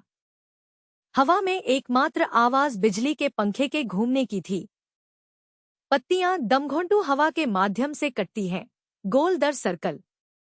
मैं चला गया, नूडल्स का कटोरा उठाया और फिर से खाना बनाना शुरू करने के लिए रसोई में चला गया। जब पानी उबल गया तो वह दरवाजे से चला गया और रसोई की चौखट के बाहर खड़ा हो गया। कोई कदम नहीं। मैं उसकी ओर पीठ करके नूडल्स पका रहा था और बर्तन में पानी उबल रहा था। सफेद भाप ऊपर उठी जिससे खिड़कियां धुंधली हो गईं। मैंने नूडल्स को एक कटोरे में डाला और एक पका हुआ अंडा फोड़ा। अंडे की सफेदी धीरे धीरे उबलते पानी में इकट्ठा हो जाती है, किनारे से केंद्र की ओर बंद होना, जैसे कोई फूल धीरे धीरे अपनी पंखुड़ियों को बंद कर रहा हो। मैं कटोरा मेज पर ले आया और वह दहलीज से चला गया और बैठ गया। मैं जाने के लिए मुड़ा और उसने मेरा नाम पुकारा। उसने मेरा नाम पुकारा, वह नहीं, यह मेरा नाम है। उसके पुकारने के बाद वह कुछ सेकंड के लिए चुप हो गया। मैं उसकी ओर पीठ करके खड़ा था, मेरी उंगलियां मेरे एप्रन के किनारे पर चल रही थी। उसने कहा कि तुम बैठ जाओ। मैंने कहा कि मैंने खाना खा लिया है। उसने कहा कि मुझे पता है, बस बैठ जाओ। उसकी आवाज स्थिर, असामान्य रूप से स्थिर थी। मैं मुड़ा और उसके सामने बैठ गया, एक पुरानी डाइनिंग टेबल के सामने। बीच में नूडल्स का एक कटोरा है जिसके ऊपर एक धूप साइड अप अंडा तैर रहा है। उसने नूडल्स खाने के लिए अपना सिर नीचे किया, धीरे धीरे खाया, लंबे समय तक प्रत्येक निवाले को चबाते रहे। मैं उसके सामने बैठ गया, उसे देख रहा था। उसने कटोरे की ओर देखा। मैंने उसके सिर की ओर देखा। मैंने उसके सिर के ऊपर एक पतले सफेद बाल देखे। प्रकाश के नीचे यह प्रकाश को थोड़ा परावर्तित करता है। फिर उसने ऊपर देखा और हमने आंखें बंद कर ली। वह पल लगभग 3 सेकंड तक चला। 3 सेकंड के भीतर खिड़की के बाहर शाम की हवा स्क्रीन के माध्यम से बह रही थी। इसने मेज पर पुराने अखबार के कोने को उड़ा दिया। अखबार ने एक पृष्ठ को स्प्लैश के साथ फ्लिप किया। वह बाहर पहुंचा और अखबार को नीचे दबाया। जब उसका हाथ अखबार दबाया, उसकी उंगली मेरे हाथ से लगभग 2 इंच की दूरी पर थी। उसका हाथ अखबार पर था, मेरा हाथ डेस्क पर था। 2 इंच के बीच हवा के अलावा कुछ भी नहीं है। लेकिन उस हवा ने उसके माथे की छवि को ले लिया क्योंकि उसने अभी अभी नूडल्स खाने के लिए अपना सिर नीचे किया था। पसीने से गंध वाष्पित हो गई। आंधी, बारिश, टूटी हुई शाखाओं और गड़गड़ाहट की पूरी गर्मी थी। उस काली छतरी की सिलवटों में गर्मी थी। चिपके हुए कटोरे के किनारे पर ओवरलैपिंग उंगलियों के निशान होते हैं। 2 दरवाजे के पैनल और एक सफेद बालों के बीच एक सांस गुजरती है। और एक और पंक्ति, आपके वापस आने का इंतजार कर रहा है। मैंने उन 2 इंचों को देखा और उसने अपना हाथ नहीं हटाया। उसकी टकटकी अभी भी मेरे चेहरे पर थी। मैंने कहा, नूडल्स ठंडे होने वाले थे। उसने हाँ कहा, लेकिन उसने अपना सिर नीचे नहीं किया। बाहर एक कुत्ता 2 बार भौंका। गली से गुजरने वाली साइकिल की आवाज गली में गूंज रही थी। वे आवाजें बहुत दूर से आ रही थी, पानी की एक मोटी परत से अलग। मैंने धीरे से अपना हाथ टेबल से वापस खींचा और अपने घुटने पर टिका दिया। उसकी उंगलियां मुड़ी हुई थी। उसने इसे देखा। उसने अपना सिर नीचे किया और नूडल्स को अपने मुंह में डाल लिया। फिर उसका हाथ अखबार से हट गया। उसने इसे वापस मेज पर नहीं रखा, उसने इसे अपनी गोद में बैठाया। हम नूडल्स का कटोरा लेकर एक दूसरे के सामने बैठे थे। उनके घुटनों पर हाथ बंधे हुए थे और किसी ने एक शब्द भी नहीं कहा। नूडल्स के उस कटोरे को खत्म करने के बाद मैं कटोरा साफ करने के लिए खड़ा होता हूँ और वह भी अपना कटोरा साफ करने के लिए खड़ा होता है। हम सिंक के सामने कंधे से कंधा मिलाकर खड़े होकर बर्तन धो रहे थे। उसके कंधों के बीच एक मुट्ठी की चौड़ाई थी। पानी के बहाव की आवाज इतनी तेज है कि उसे एक शब्द की भी आवश्यकता नहीं है, लेकिन हर बार जब वह मुझे एक धुला हुआ कटोरा देता था, उसकी उंगलियां कटोरे को एक कोण पर घुमाएंगी। कटोरे के हैंडल को अपने हाथ की ओर रखें ताकि जब मैं इसे लूं तो मेरी उंगलियां तैयार हो जाएं। यह पूरी तरह से उस खांचे में फिट बैठता है। उसे मेरे हाथ का आकार याद आया, जैसे मुझे उस चिपके हुए कटोरे का वक्र याद आया। आंधी का मौसम समाप्त होने के बाद शरद ऋतु जल्दी आती है। जिस रात शरद ऋतु की पहली बारिश हुई, मैं अपने कमरे में बैठ गया, डेस्क पर होमवर्क करना। खिड़की टूट गई थी और दरार के माध्यम से ठंडी हवाएं निचोड़ रही थी। उसने दरवाजा खटखटाया, लेकिन वह बंद नहीं हुआ। वह गर्म पानी का कप पकड़े हुए दरवाजे पर खड़ा था। उसने पानी मेरी मेज के कोने में रख दिया और कुछ नहीं कहा। वह मुड़ा और चला गया। मैंने पानी के गिलास की ओर देखा। रिम से भाप का एक छोटा सा बादल उठ रहा था, पतला और स्थिर। मैंने इसे उठाया और एक घूंट लिया। गर्म नहीं। यह सीधे पीने के लिए सही तापमान है। वह जानता था कि मुझे झुलसने का डर है, इसलिए उसने पानी को लाने से पहले थोड़ी देर के लिए लिविंग रूम में ठंडा होने के लिए छोड़ दिया। मैंने कप को अपनी हथेली में पकड़ लिया और मेरी हथेली में गर्मी धीरे धीरे बढ़ गई। वह हाथ, गर्मी के सबसे गर्म समय के दौरान, उसने एक बार हवा के 1 इंच के माध्यम से उसकी गर्दन के पिछले हिस्से की गर्मी महसूस की थी। अब वही तापमान कप से वापस मेरी हथेली तक बढ़ रहा था।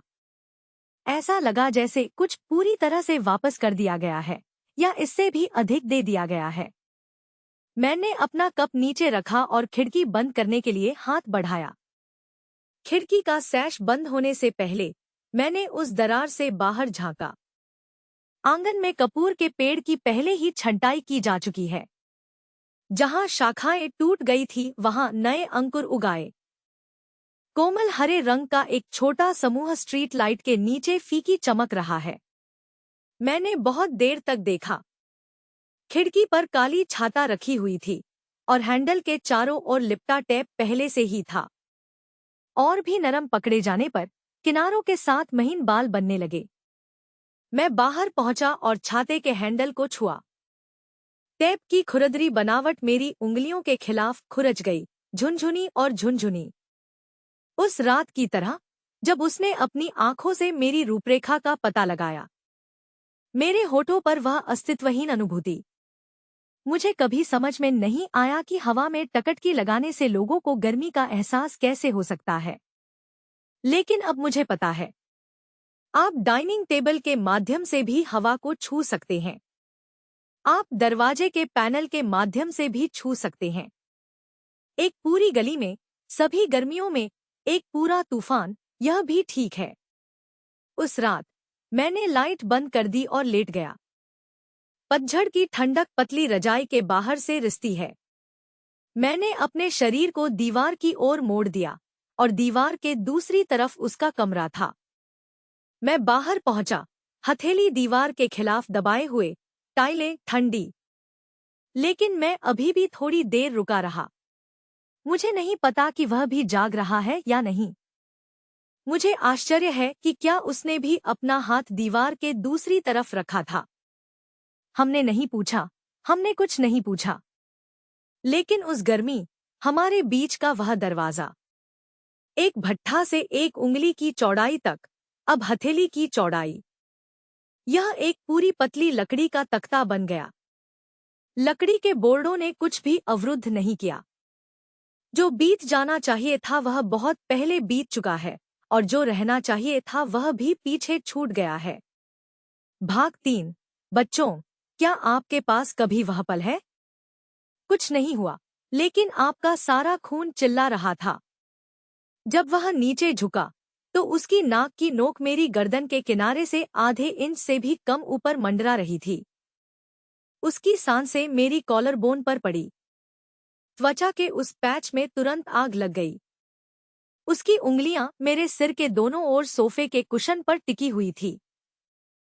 बल से मेरे पोर सफेद हो गए और मेरी सांसें अराजक हो गईं।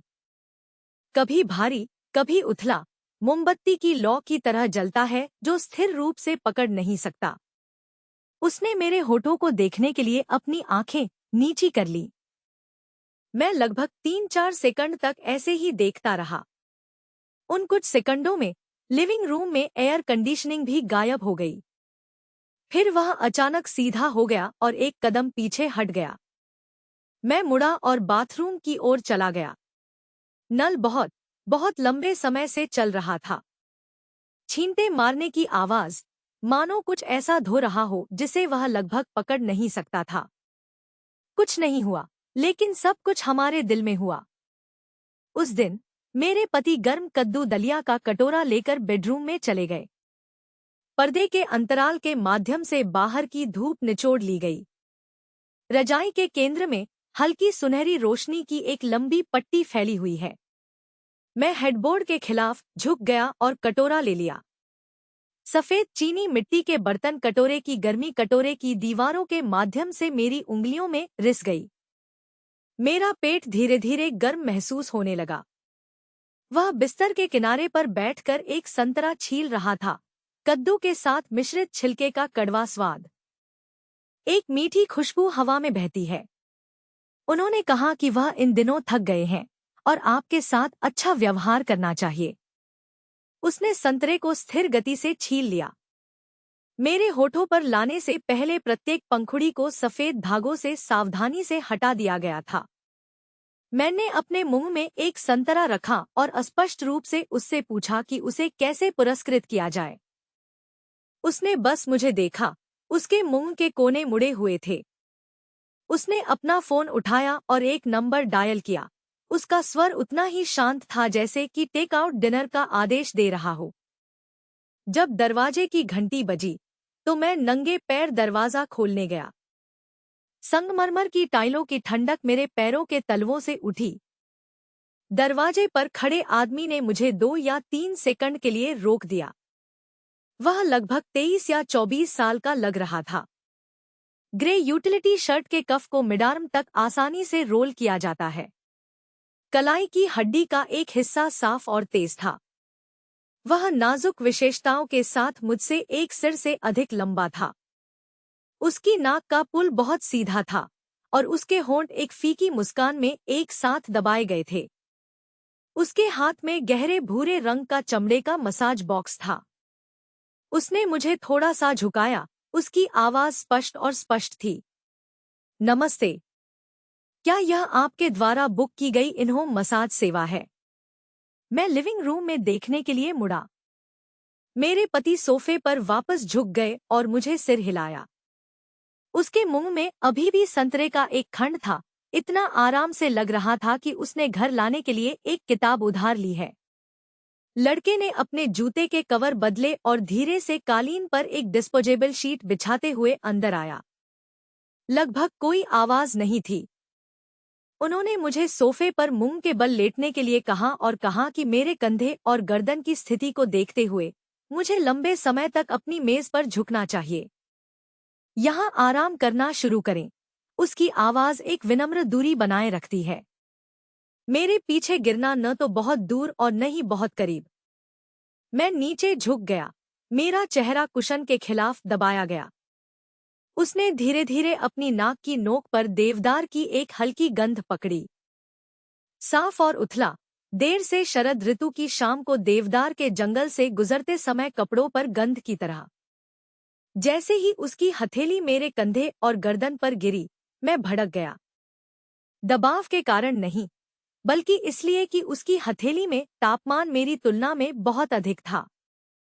यह ऐसा था जैसे एक पत्थर अचानक उसके खिलाफ दबाया गया हो, शरीर की गर्मी से गर्म हो गया हो। उसका अंगूठा धीरे धीरे उसके कंधे के ब्लेड के अंदरूनी किनारे पर धकेल रहा था। प्रत्येक जोर खांचे में फंस गया जहां मांसपेशियां सबसे अधिक कठोर थी। खट्टी और सूजन की अनुभूति धीरे धीरे गर्म पानी में भिगोई हुई चाय की पत्तियों की तरह सामने आती है। मैं मदद नहीं कर सका, लेकिन गहरी सांस छोड़ी। बल के सटीक नियंत्रण के साथ उनकी तकनीक वास्तव में साफ थी। हर तंग बिंदु पर सही मात्रा में दबाव डालें। मेरी आंखें बंद होने से मैं महसूस कर सकता था कि उसकी उंगलियां मेरी गर्दन के पिछले हिस्से को ब्रश कर रही हैं, क्योंकि उसने हाथ बदल रहे थे। एक फ्लैश में यह त्वचा पर गिरने वाले पत्ते की तरह हल्का था, लेकिन वह सूक्ष्म स्पर्श वहीं रहा, जैसे गहरे रंग की स्याही की एक बूंद एक गिलास साफ पानी में टपक गई, धीरे धीरे बाहर की ओर फैल गई। मेरे पति उनके बगल में एक ही सोफे पर बैठे थे, अपने फोन पर स्क्रॉल कर रहे थे। स्क्रीन की ठंडी रोशनी उसके चेहरे पर चमक रही थी। उसकी आवाज अचानक दूसरी तरफ से बह गई। उन्होंने कहा कि युवक के पास अच्छा कौशल था, युवा और हल्का, लेकिन काफी सक्षम था। लड़का मुस्कुराया, उसका स्वर प्रशंसा किए जाने की शर्म से भरा हुआ था। तारीफ के लिए धन्यवाद, सर। मैं इसे 3 साल से सीख रहा हूँ। उसका अंगूठा एक बार फिर मेरे कंधे के ब्लेड के नीचे सबसे सख्त जगह पर दबाया गया। मैंने एक दबी हुई कराह निकाली। मेरी उंगलियां अनजाने में सोफे से कपड़े को पकड़ रही थी। मेरे पति की आवाज फिर से गिर गई, आलस्य और आलस्य से। चिढ़ाते हुए उसने पूछा, इनके अलावा और क्या हो सकता है? उन्हें बाहर निकालो और मेरी पत्नी को एक अच्छा इनाम दो। यह वाक्य लापरवाही से किए गए मजाक की तरह लग रहा था, लेकिन जब उन्होंने बोलना समाप्त किया तो हवा लय में थोड़ी बदल गई। लड़का रुका, लेकिन दबाव नहीं रुका। उसने बस धीरे से जवाब दिया, ठीक है सर, निश्चिंत रहें। मौन के उन कुछ सेकंड में एयर कंडीशनिंग वेंट से हवा मेरी गर्दन के ठीक पीछे से बह गई। अच्छा, मैंने ऊपर देखा और चुपके से अपने पति की ओर देखा। उसने पहले ही फोन स्क्रीन पर अपनी निगाहें लौटा दी थी। उसके मुंह के कोने पर हल्का सा वक्र अभी भी बना हुआ था। मैंने अपना चेहरा फिर से कुशन में दबा लिया, ऐसा महसूस किया जैसे कुछ धीरे से मेरे दिल को छू गया हो। मैं यह नहीं कह सकता था कि यह क्या था, केवल यह जानते हुए कि पानी की सतह पर एक लहर लहरा रही थी। वह जल्दी से फिर से शांत हो गया। उसकी हथेली उसके कंधे और गर्दन से नीचे उसकी पीठ तक जा रही थी। रीढ़ की हड्डी के दोनों किनारों पर धीरे धीरे उतरे।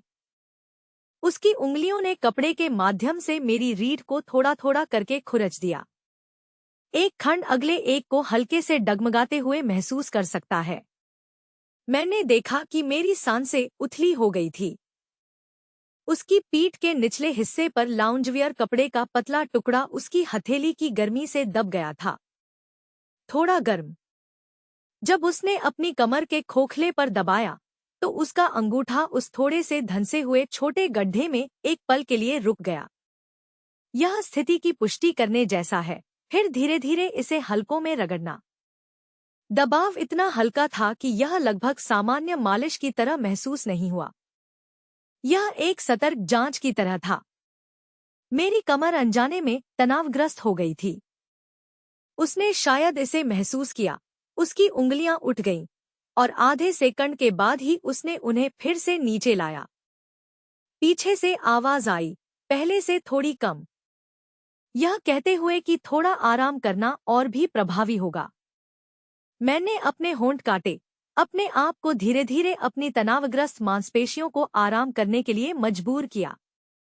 लेकिन मैं महसूस कर सकता था कि उसकी उंगलियां मेरी कमर पर टिकी हुई थी, पहले की तुलना में आधी धीमी थी।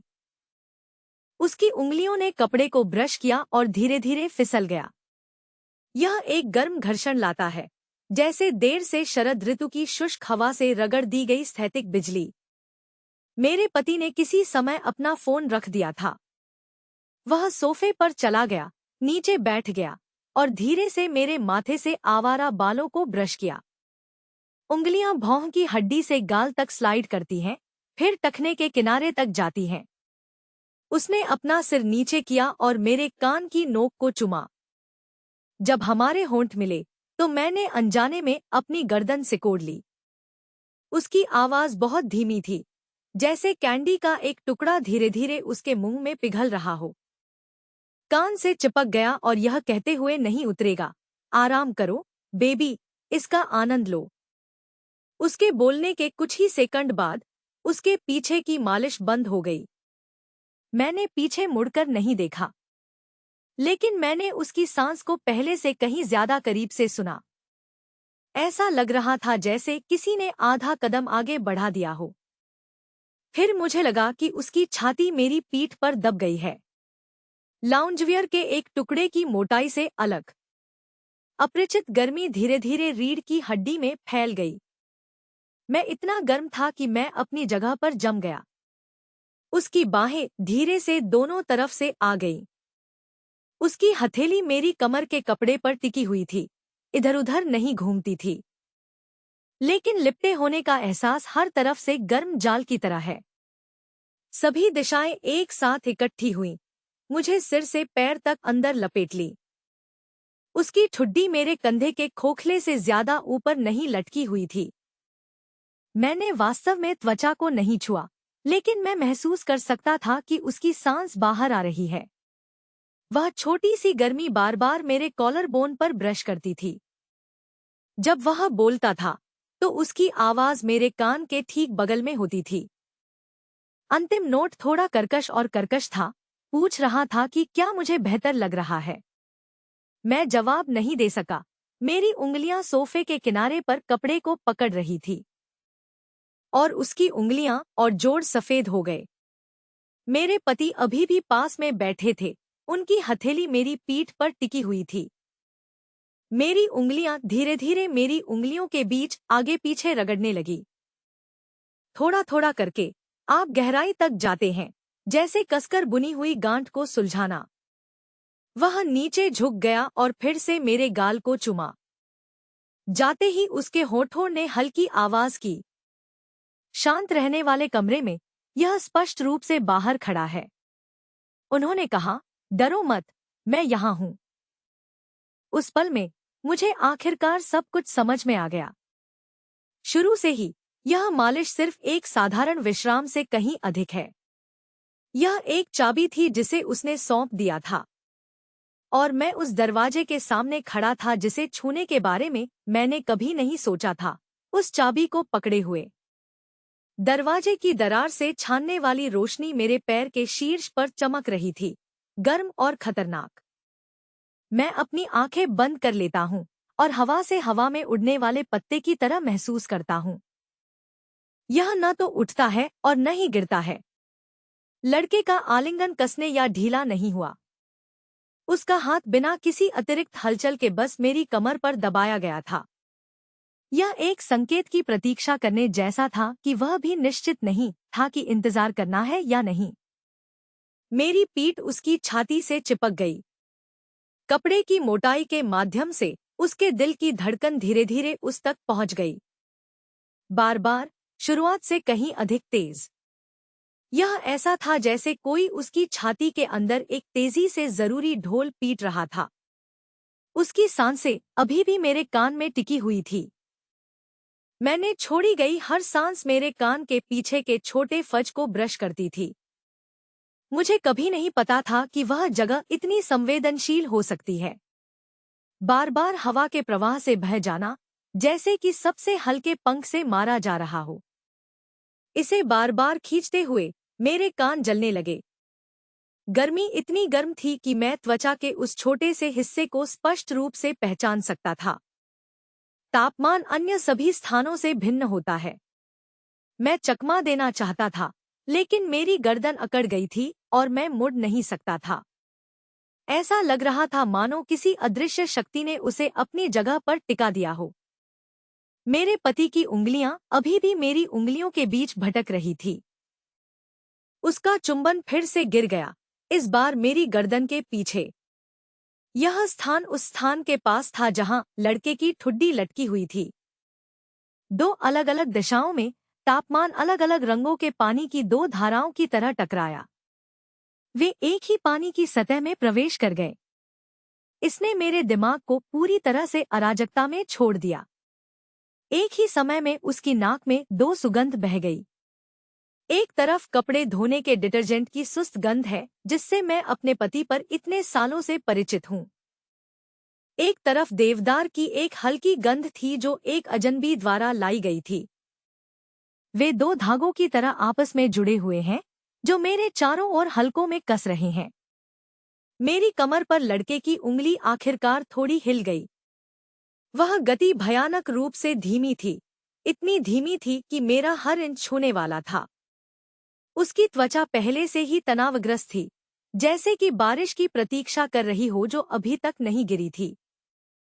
उसकी उंगलियां कपड़े के माध्यम से मेरी कमर के पार फिसल गईं। एक बेहोशी, लगभग अगोचर रेखा खींचे। यह ऐसा था जैसे किसी ने मेरी त्वचा पर लिखने के लिए अपने नाखूनों को गर्म पानी में डुबोया हो। लिखते ही लिखावट गायब हो गई, लेकिन वह निशान तंत्रिका अंत पर बना रहा। लगातार जलते हुए मेरी सांसें पूरी तरह से अव्यवस्थित थी, उथला और तेज, जैसे कि अभी लंबी दूरी तक दौड़ना। तभी मेरे पति का फोन बजा।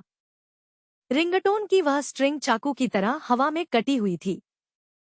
लड़के का हाथ जल्दी से वापस ले लिया जैसे कि जल गया हो। उसके पीछे हटने की हल्की आवाज सोफे से आई। मेरे पति खड़े हो गए, कॉफी टेबल पर चले गए और फोन का जवाब दिया। स्वर अपनी सामान्य कोमल और स्पष्ट स्थिति में लौट आया। ठीक है, मैं समझता हूँ। मैं अभी भी सोफे पर लेटा हुआ था, हिल नहीं रहा था। मेरा चेहरा कुशन में दबा हुआ था। उसके सीने में तेज आवाज इतनी तेज थी कि उसने उसका भाषण लगभग डुबो दिया। उसकी पीठ पर वह स्थान जो अभी अभी उसके खिलाफ कसकर दबाया गया था, जल्दी से ठंडा हो गया।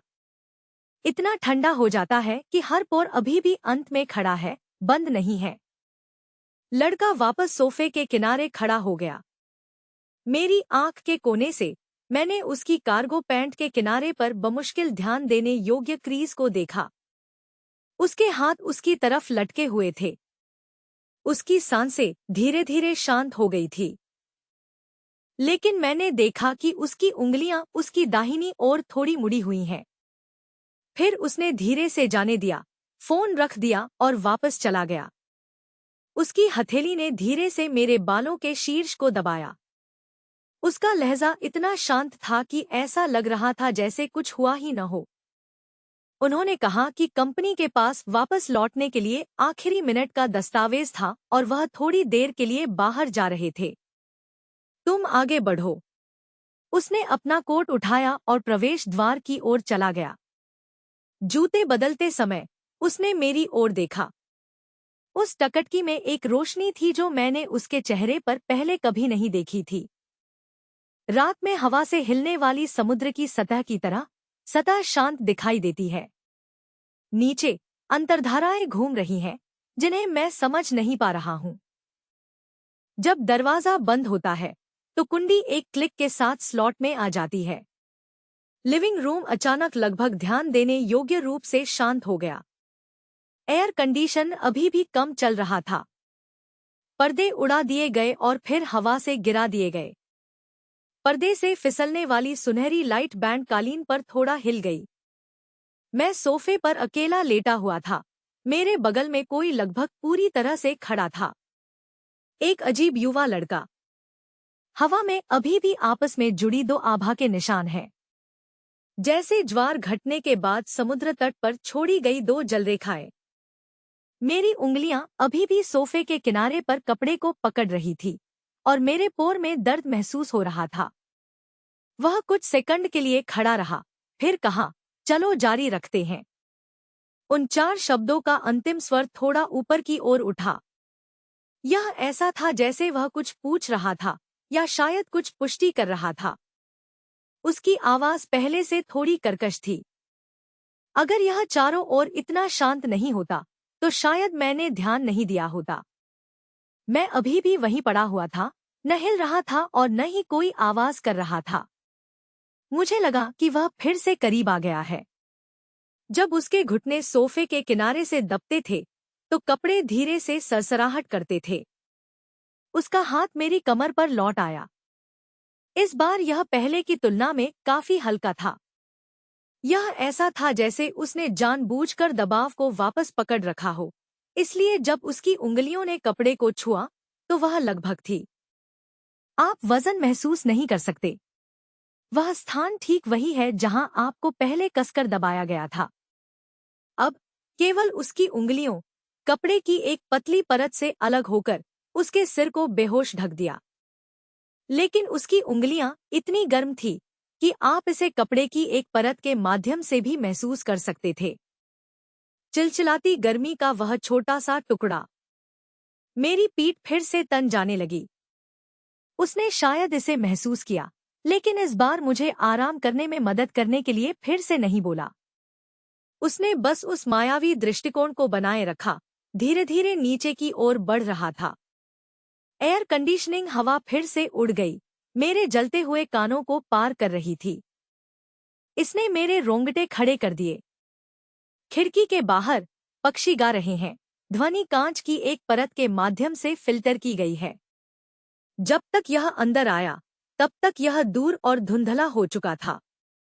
कालीन पर गिरी रोशनी की सुनहरी पट्टी थोड़ी सी तरफ खिसक गई। अपनी पीठ दबाने के बाद वह रुका और कहा, चारों ओर मुड़ो। अपने सामने वाले हिस्से को भी आराम दे। वह वाक्य हल्के ढंग से बोला गया था, लगभग एक आकस्मिक सुझाव की तरह, या जैसे कि उसने बोलने से पहले बहुत देर तक सोचा था। मैं सोफे पर लेट गया और तुरंत नहीं हिला। मैं महसूस कर सकता था कि उसकी टकटकी मेरे सिर के पीछे कहीं गिर रही है। निष्पक्ष और निष्पक्ष, कम तापमान के साथ सतह पर चमकने वाली रोशनी की तरह। मैं धीरे धीरे पलट गया। सोफे का कुशन मेरे वजन से दब गया। एक उथला अवसाद। मैं सपाट लेट गया। मेरी टकटकी धीरे धीरे छत से उसके चेहरे पर जा रही थी। उसकी नजर मेरे कंधे के पास चली गई। वे सीधे मेरी आंखों से नहीं मिले। यह कपड़े पर एक अस्तित्वहीन धागे का अध्ययन करने जैसा था। कई सेकंड के बाद उसने आखिरकार ऊपर देखा। यह पहले मेरी जबड़े की रेखा पर उतरता है, फिर मेरी नाक के पुल पर जाता है। केवल अंतिम क्षण में मुझे अपनी आंखें मिली। जिस क्षण उसने मेरी आंखों में देखा, मैंने देखा कि उसकी पुतलियां थोड़ी सिकुड़ गई हैं। ऐसा लग रहा था मानो उसे किसी छोटी सी रोशनी से छेद दिया गया हो। वह आगे बढ़ा और अपनी उंगली मेरे कंधे पर रख दी। धीरे धीरे अपने अंगूठे को अपने कॉलर बोन के रास्ते पर बाहर की ओर स्लाइड करें। हरकतें बहुत कोमल हैं। इतना हल्का, ऐसा लगा जैसे उसकी उंगली की नोक से एक अत्यंत विस्तृत मानचित्र बना रहा हो। जब वह अपने कॉलर बोन के अंत तक पहुंच गया तो वह रुक गया। फिर उसकी पूरी हथेली ने उसके कंधों को ढक लिया। उसकी हथेली में गर्मी उसके लाउंजवियर के पतले कपड़े से नीचे रिस रही थी। जैसे ऊपर से धीरे धीरे नीचे बहने वाला गर्म पानी पूरे क्षेत्र को ढक लेता है। उसका अंगूठा मेरे कंधे की सबसे कठोर छोटी मांसपेशी पर दबा हुआ था। गूंधे और हल्कों में दबाएं, कभी हल्का, कभी भारी। प्रत्येक वृद्धि के बाद मैं इसे थोड़ा कम कर देता हूं। यह ऐसा था जैसे वह बार बार एक अदृश्य सीमा का परीक्षण कर रहा था। मैं स्पष्ट रूप से उस वायु प्रवाह को महसूस कर सकता था जो उसने मेरी गर्दन से छोड़ी थी। जैसे ही वह काम पर झुका, उसकी सांसों की गर्मी मेरी ठुड्डी की त्वचा और मेरी गर्दन के किनारे पर चली गई। वह क्षेत्र पानी की सतह पर बहने वाली गर्म हवा की तरह लग रहा था। महीन लेकिन फीकी लहरें दिखाई दी। हर बार जब वह अपना कंधा दबाता था तो उसकी सांसें थोड़ी करीब आ जाती थीं। यह ऐसा था मानो धीरे धीरे संकरे रास्ते पर चल रहा हो। एक पल के लिए उसकी नाक की नोक लगभग मेरी गर्दन को छू गई। मैं उस गर्म सांस को भी महसूस कर सकता था जो उसने सीधे नीचे छोड़ी थी। मेरी त्वचा पर उस छोटे से पैच को तुरंत ऐसा लगा जैसे उसमें आग लग गई हो। वह उस दूरी पर रुक गया, नहीं करीब जा रहा था, वह भी पीछे नहीं हटे। उन कुछ सेकंड के लिए पूरे लिविंग रूम को ऐसा लगा जैसे इसे थप्पड़ मारा गया हो। सारी आवाजें दूर हो गई है। एयर कंडीशनर की धीमी गड़गड़ाहट बंद हो गई है और पक्षी बंद हो गए हैं। पर्दे फड़फड़ने की आवाज भी बंद हो गई। दुनिया पूरी तरह से सन्नाटा में डूब गई थी। जो कुछ बचा था वह मेरी गर्दन के पास उसकी सांस लटकी हुई थी, गर्म और हल्का, हवा में निलंबित पानी की एक बूंद की तरह। वह कभी नीचे नहीं आया और धीरे धीरे सीधा हो गया। वह आंदोलन धीमा था, मानो उसने अपनी पूरी ताकत लगा दी हो। गहरे पानी में सतह पर तैरना। उसकी निगाहें आखिरकार मेरे चेहरे से हट गईं। पर्दे की सिलवटों पर गिरना, जैसे कि उन कपड़ों की बनावट को ध्यान से गिनना हो।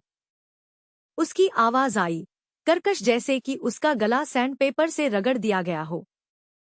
उन्होंने पूछा कि क्या मैं जारी रखना चाहता हूं। मैंने कोई जवाब नहीं दिया। मैं सोफे पर लेटकर उसे देख रहा था। उसके घुटने पर लटका हुआ उसका हाथ धीरे से पकड़ लिया और फिर से ढीला हो गया। पोर के बीच की हल्की जोड़ की आवाजें लगभग अश्रव्य होती हैं। लेकिन मैंने देखा, उसके एडम का सेब उछल गया क्योंकि उसकी टकटकी पर्दे से चिपकी हुई थी, बिना हिलके। जिस कोण से खिड़की के बाहर की रोशनी उसके चेहरे पर पड़ी थी, वह बदल गया था। उसकी पलकों ने उसकी निचली पलक पर हल्के भूरे रंग की छाया का एक छोटा सा धब्बा डाला। फिर वह फिर से नीचे झुक गया, इस बार उससे कहीं अधिक तेजी से आगे बढ़ रहा था। मैं अभी थोड़ा तेज था, जैसे कि कुछ विचार अंततः झिझक के खोल के माध्यम से टूट गया। उसकी हथेलियां मेरे सिर के दोनों ओर सोफे के कुशन पर टिकी हुई थी। हथियार एक सुरक्षात्मक सिलहूट बनाते हैं। उसका चेहरा मेरे चेहरे से एक तकिए से भी कम दूर था। उनकी सांसें उनके बीच की संकीर्ण हवा में आपस में जुड़ी हुई थी। आप जो छोड़ते हैं, मैं सांस लेता हूँ। जो मैं छोड़ता हूँ, वह सांस लेता है। यह दो लोगों की तरह था जो एक ही छोटे, बढ़ते वायु द्रव्यमान को साझा कर रहे थे। उसने मेरे कंधे को नहीं छुआ, मेरे कॉलर बोन को नहीं छुआ, उसने मेरे बालों को भी नहीं छुआ। वह बस इतनी दूरी पर रुक गया। फिर उसकी नजर थोड़ी नीचे की ओर खिसकी और मेरे होठों पर पड़ी। वह टकट की प्रकाश की एक छोटी सी किरण की तरह थी, जो गर्मी ले जा रही थी। संयम के साथ यह मेरे होठों के समोच्च पर रुक गया। मैं महसूस कर सकता था कि मेरे होंठ अनजाने में थोड़ा अलग हो रहे हैं। शायद केवल 1 या 2 मिलीमीटर, जैसे कि उसे कुछ कहना था। यह उसके गले में अवरुद्ध था और इसे छोड़ा नहीं जा सकता था। उसने अपनी पलकें नीचे कर ली। उसकी पलकें अधिकांश चमक को ढक रही थी। उस पल में उसकी सांसों ने पूरी तरह से लय बदल दी। उसकी छाती उठी और काफी घिर गई, जैसे कि उसके अंदर कुछ हो। यह अचानक भीतरी दीवार से टकरा गया और जबरन वापस नीचे दबा दिया गया। उसकी उंगलियां सोफे पर कस गईं। उसके पोर सफेद हो गए और फिर वह सीधा हो गया जैसे कि वह उछल गया हो। उसकी हरकतें इतनी तेज थी कि उनमें हवा की आवाज लगभग चली गई। वह एक बड़ा कदम पीछे हट गया। उसके पैर एक दबी हुई गड़गड़ाहट के साथ कालीन को खुरच रहे थे। उसने कहा कि वह बाथरूम गया और आवाज ऐसी लग रही थी जैसे वह दूर से बह रही हो। क्षणभंगुर और क्षणभंगुर। जैसे ही वह मुड़ा, उसने हवा का एक झोंका उठाया। देवदार की गंध हवा द्वारा ले जाई गई और मेरे चेहरे पर दौड़ गई। उसके कदम गलियारे की ओर तेजी से चले गए। फिर बाथरूम का दरवाजा बंद और बंद कर दिया गया, एक नरम क्लिक के साथ। मैं सोफे पर गतिहीन लेट गया। मेरे गाल जल रहे थे जैसे कि मुझे अभी अभी निम्न श्रेणी का बुखार था। दिल की धड़कन भीतरी पसली की दीवार से टकरा रही थी। प्रत्येक हमले में एक सुस्त बल था। पर्दे फिर से हवा से उठाए गए, एक चाप में सूज गए और फिर नीचे गिर गए।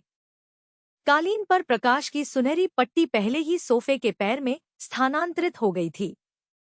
यह पहले की तुलना में बहुत संकरा था। देवदार की गंध हवा में बनी रही, फीकी लेकिन तेज नहीं। लेकिन हर सांस के साथ आप इसके सुस्त नोटों का स्वाद ले सकते हैं। यह ऐसा था जैसे जीभ के आधार पर थोड़ा सा कसैलापन छोड़ दिया गया हो। मैंने अपनी आंखें बंद कर ली और मेरे कान के बगल में बाथरूम में नल था जिसे चालू कर दिया गया था। पानी के छींटे की आवाज बहुत देर तक चलती रही। ऐसा लग रहा था जैसे कुछ बार बार धोया जा रहा हो। मैंने पलट दिया और अपना चेहरा उस कुशन के कपड़े में दबा दिया जिसे उसने अभी अभी छुआ था। ऐसा लग रहा था कि उसकी उंगलियों की गर्मी अभी भी उस पर टिकी हुई है, कुछ फीका और मायावी, जैसे ज्वार कम होने के बाद समुद्र तट पर पानी की एक पतली रेखा छोड़ी जाती है।